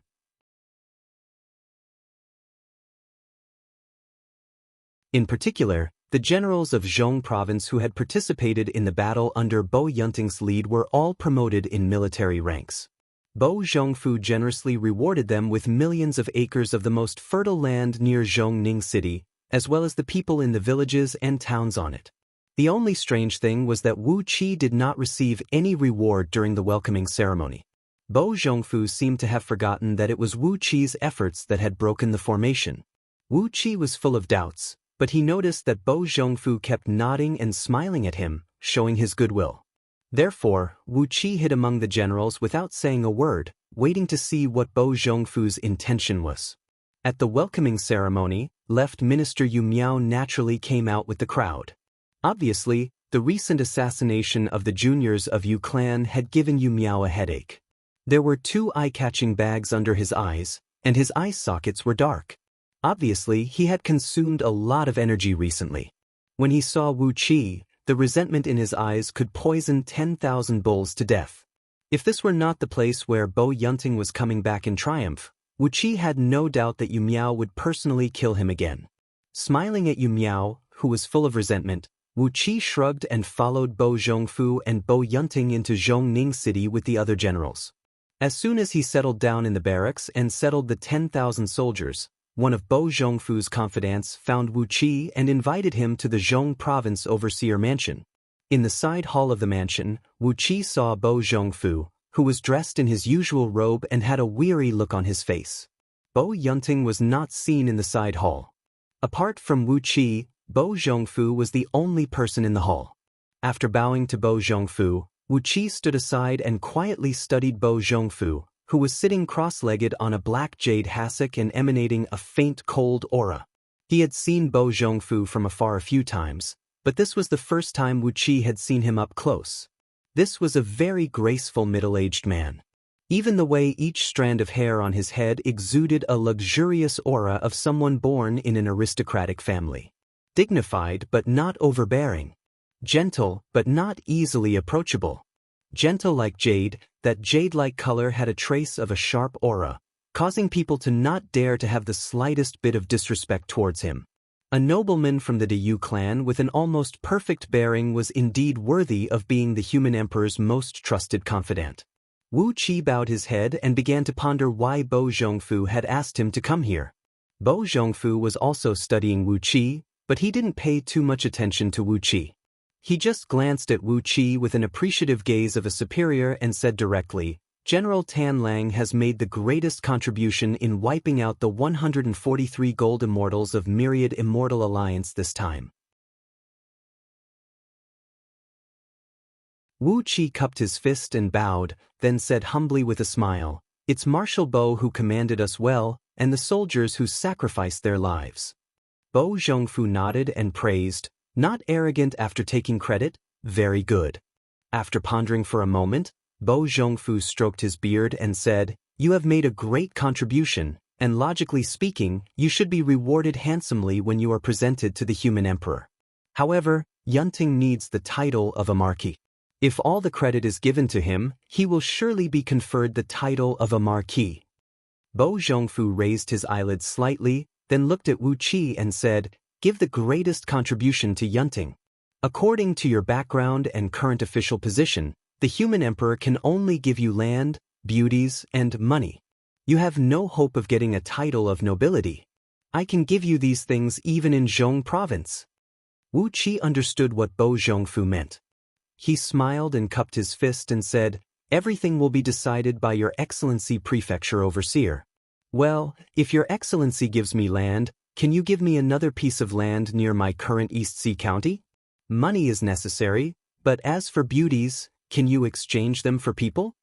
Seeing that Wu Qi was so tactful, Bo Zhongfu smiled gladly. Bo Zhongfu was about to agree to Wu Qi's request when he heard footsteps coming from outside. A group of people went straight into the side hall where Bo Zhongfu was meeting guests. Bo Zhongfu couldn't help but feel annoyed. Who dared to break in when he was meeting guests? But as soon as he saw the people who came in, he hurriedly laughed and stood up to greet them.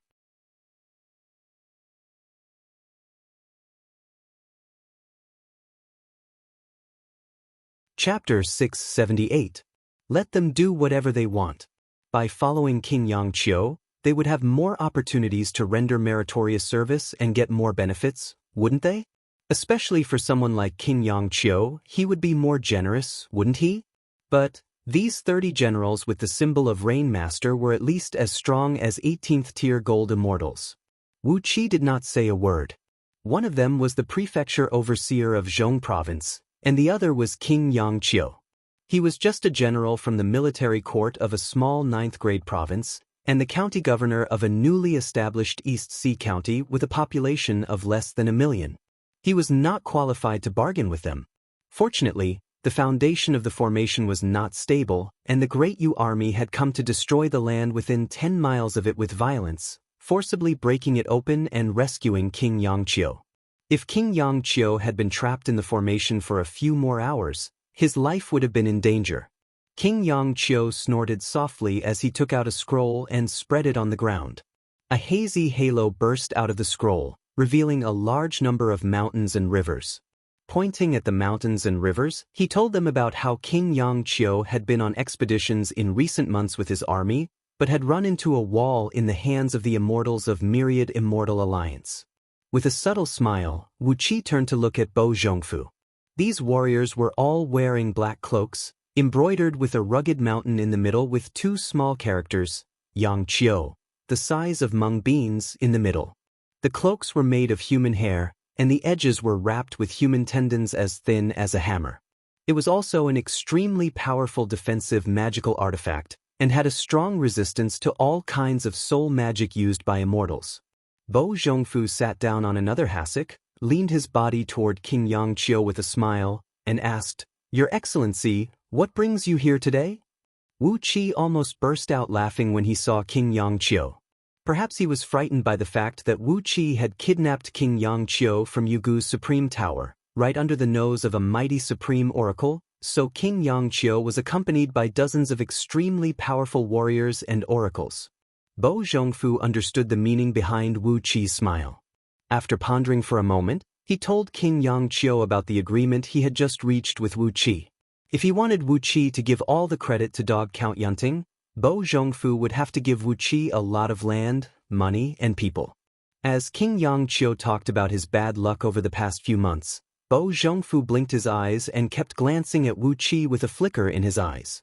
For a moment, Wu Qi felt that Bo Zhongfu was like a pervert in heat, and he was a peerless beauty who was trying to say something to him with his amorous eyes. This territory included Hai Province, as well as a large area of the neighboring Lin Province and Fang Province. In this way, the East Sea County, which spanned 3 provinces, had actually become Wu Qi's private fief. From today on, all the taxes, tributes, and the like in the East Sea County would be directly responsible to Zhong Province. Bo Zhongfu nodded with a smile and said, "Your Excellency is right. Since you have attacked Myriad Immortal Alliance, I should wipe them out completely." The strength of 9th-grade lieutenants, 6th-grade colonels, and 3rd-grade generals might vary, but only those who had reached the level of 2nd Panga Heaven and were strong enough to fight against gold immortals were qualified to be conferred the title of generals by divine beasts. The problem was Bo Zhongfu was a man, so it was difficult for Wu Qi to understand the meaning behind the gleam in his eyes. Bo Zhongfu rarely winked at people, and he rarely communicated with them in this way. So, even though his eyelids were sore, Wu Qi still looked at him in confusion. Then, 3 months ago, one of King Yangqiu's capable generals led an army of 30,000 to attack an itinerant cultivator clan, but accidentally stumbled into a heavenly thunder and earthly flame formation. The army was burned to ashes, and the general's internal organs were invaded by fire poison. King Yangqiu had already sent him back to Liangzhu to recuperate. But the fire poison had invaded his body, and even if he was treated well, the general's cultivation base had dropped by about 30%. It was a heavy loss. After telling him what had happened in the past few months, King Yangqiu said coolly, "Clearly, Myriad Immortal Alliance's strength has been wiped out by Dayu's thunderous attack. They are no longer able to confront us head-on, and now they can only defend their strongholds and fight against our great Yu army with formations." King Yangqiu glanced at Bo Zhongfu and twitched the corner of his mouth into a smile. "You're right, but our biggest problem now is the various formations deployed by those immortals. I heard that General Tan Lang has just broken one of them, and Bo Yunting has made a great contribution?" His face a little pale, King Yangqiu slowly nodded to Bo Zhongfu, who had come up to greet him warmly, then sat down on the black jade hassock where Bo Zhongfu had been sitting just now. Bo Zhongfu smiled and clapped his hands. A few maids came in silently and carefully placed a few hassocks on the floor in front of King Yangqiu. 9 months ago, King Yangqiu had led an army of 300,000 soldiers to attack a cave abode built at the bottom of an abyss by cultivators of Myriad Immortal Alliance, but they were defeated by a formation that looked like a windmill and could shoot out billions of wind blades when it was activated. 7 months ago, King Yangqiu had led his personal guards to hunt down a family of itinerant cultivators. Just as he was about to kill all 300 of them, 2 masters of formation from Myriad Immortal Alliance deployed a formation using the nearby mountains and rivers, which nearly trapped him inside.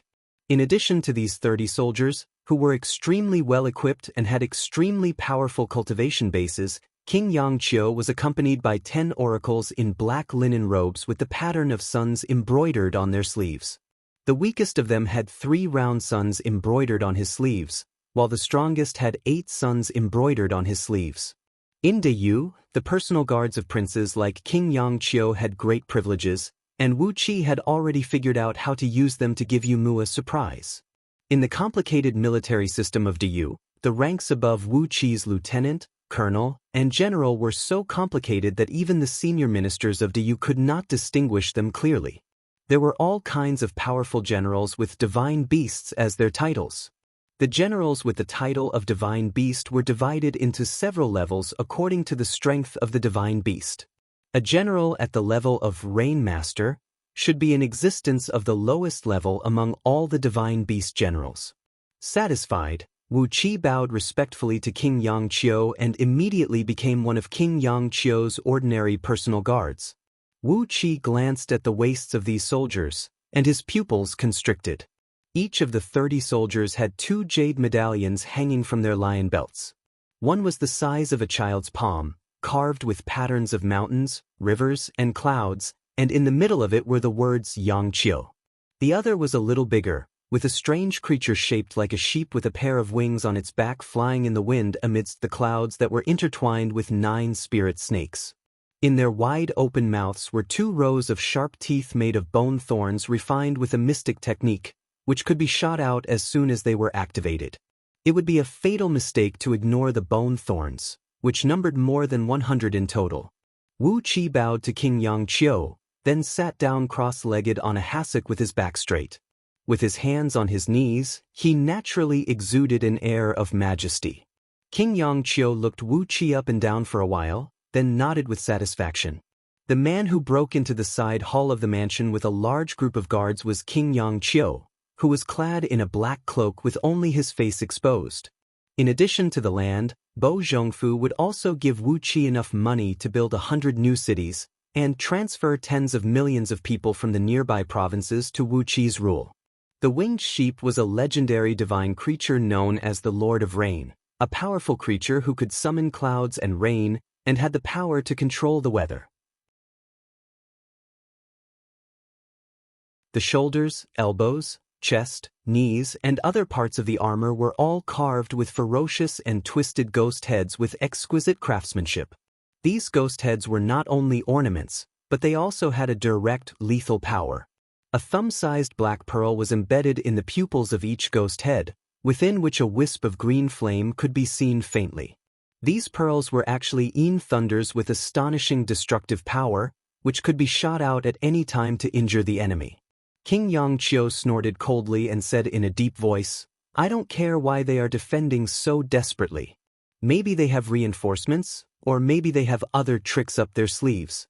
But we have to wipe them out as soon as possible." King Yangqiu looked at Wu Qi, who was standing in the middle of the side hall, then reached out a finger and pointed at a hassock in front of him.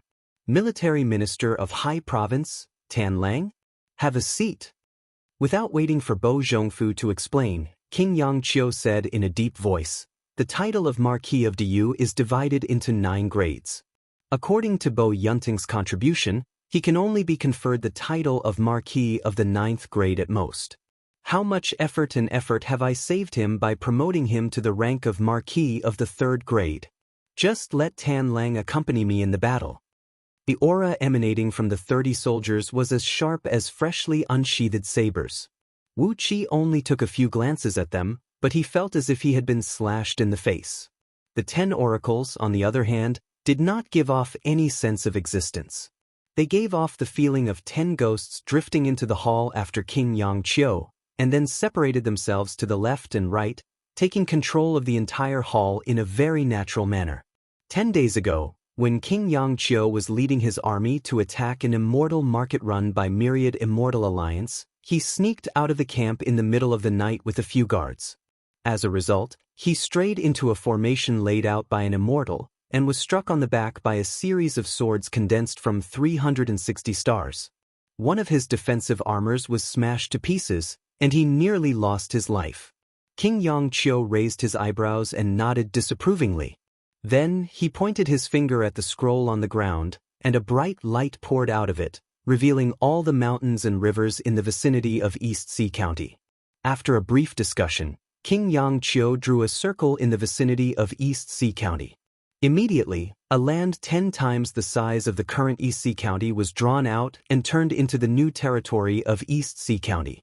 30 warriors clad in black heavy armor. Every set of heavy armor was of the same standard.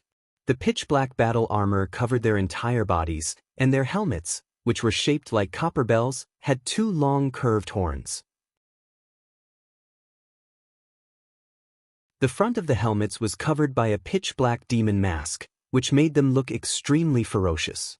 The armors were half an inch thick, and their surface was inlaid with a layer of dense black dragon scales, which were inscribed with complex 3-dimensional runes, giving them above-average defense.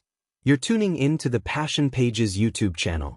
We're so grateful for your support, and don't forget to subscribe to join us on this incredible journey through captivating stories. Your generosity through donations truly makes a world of difference, as it's the primary source of revenue that allows me to expand and enhance this channel for you. Thank you from the bottom of my heart for being a part of this adventure.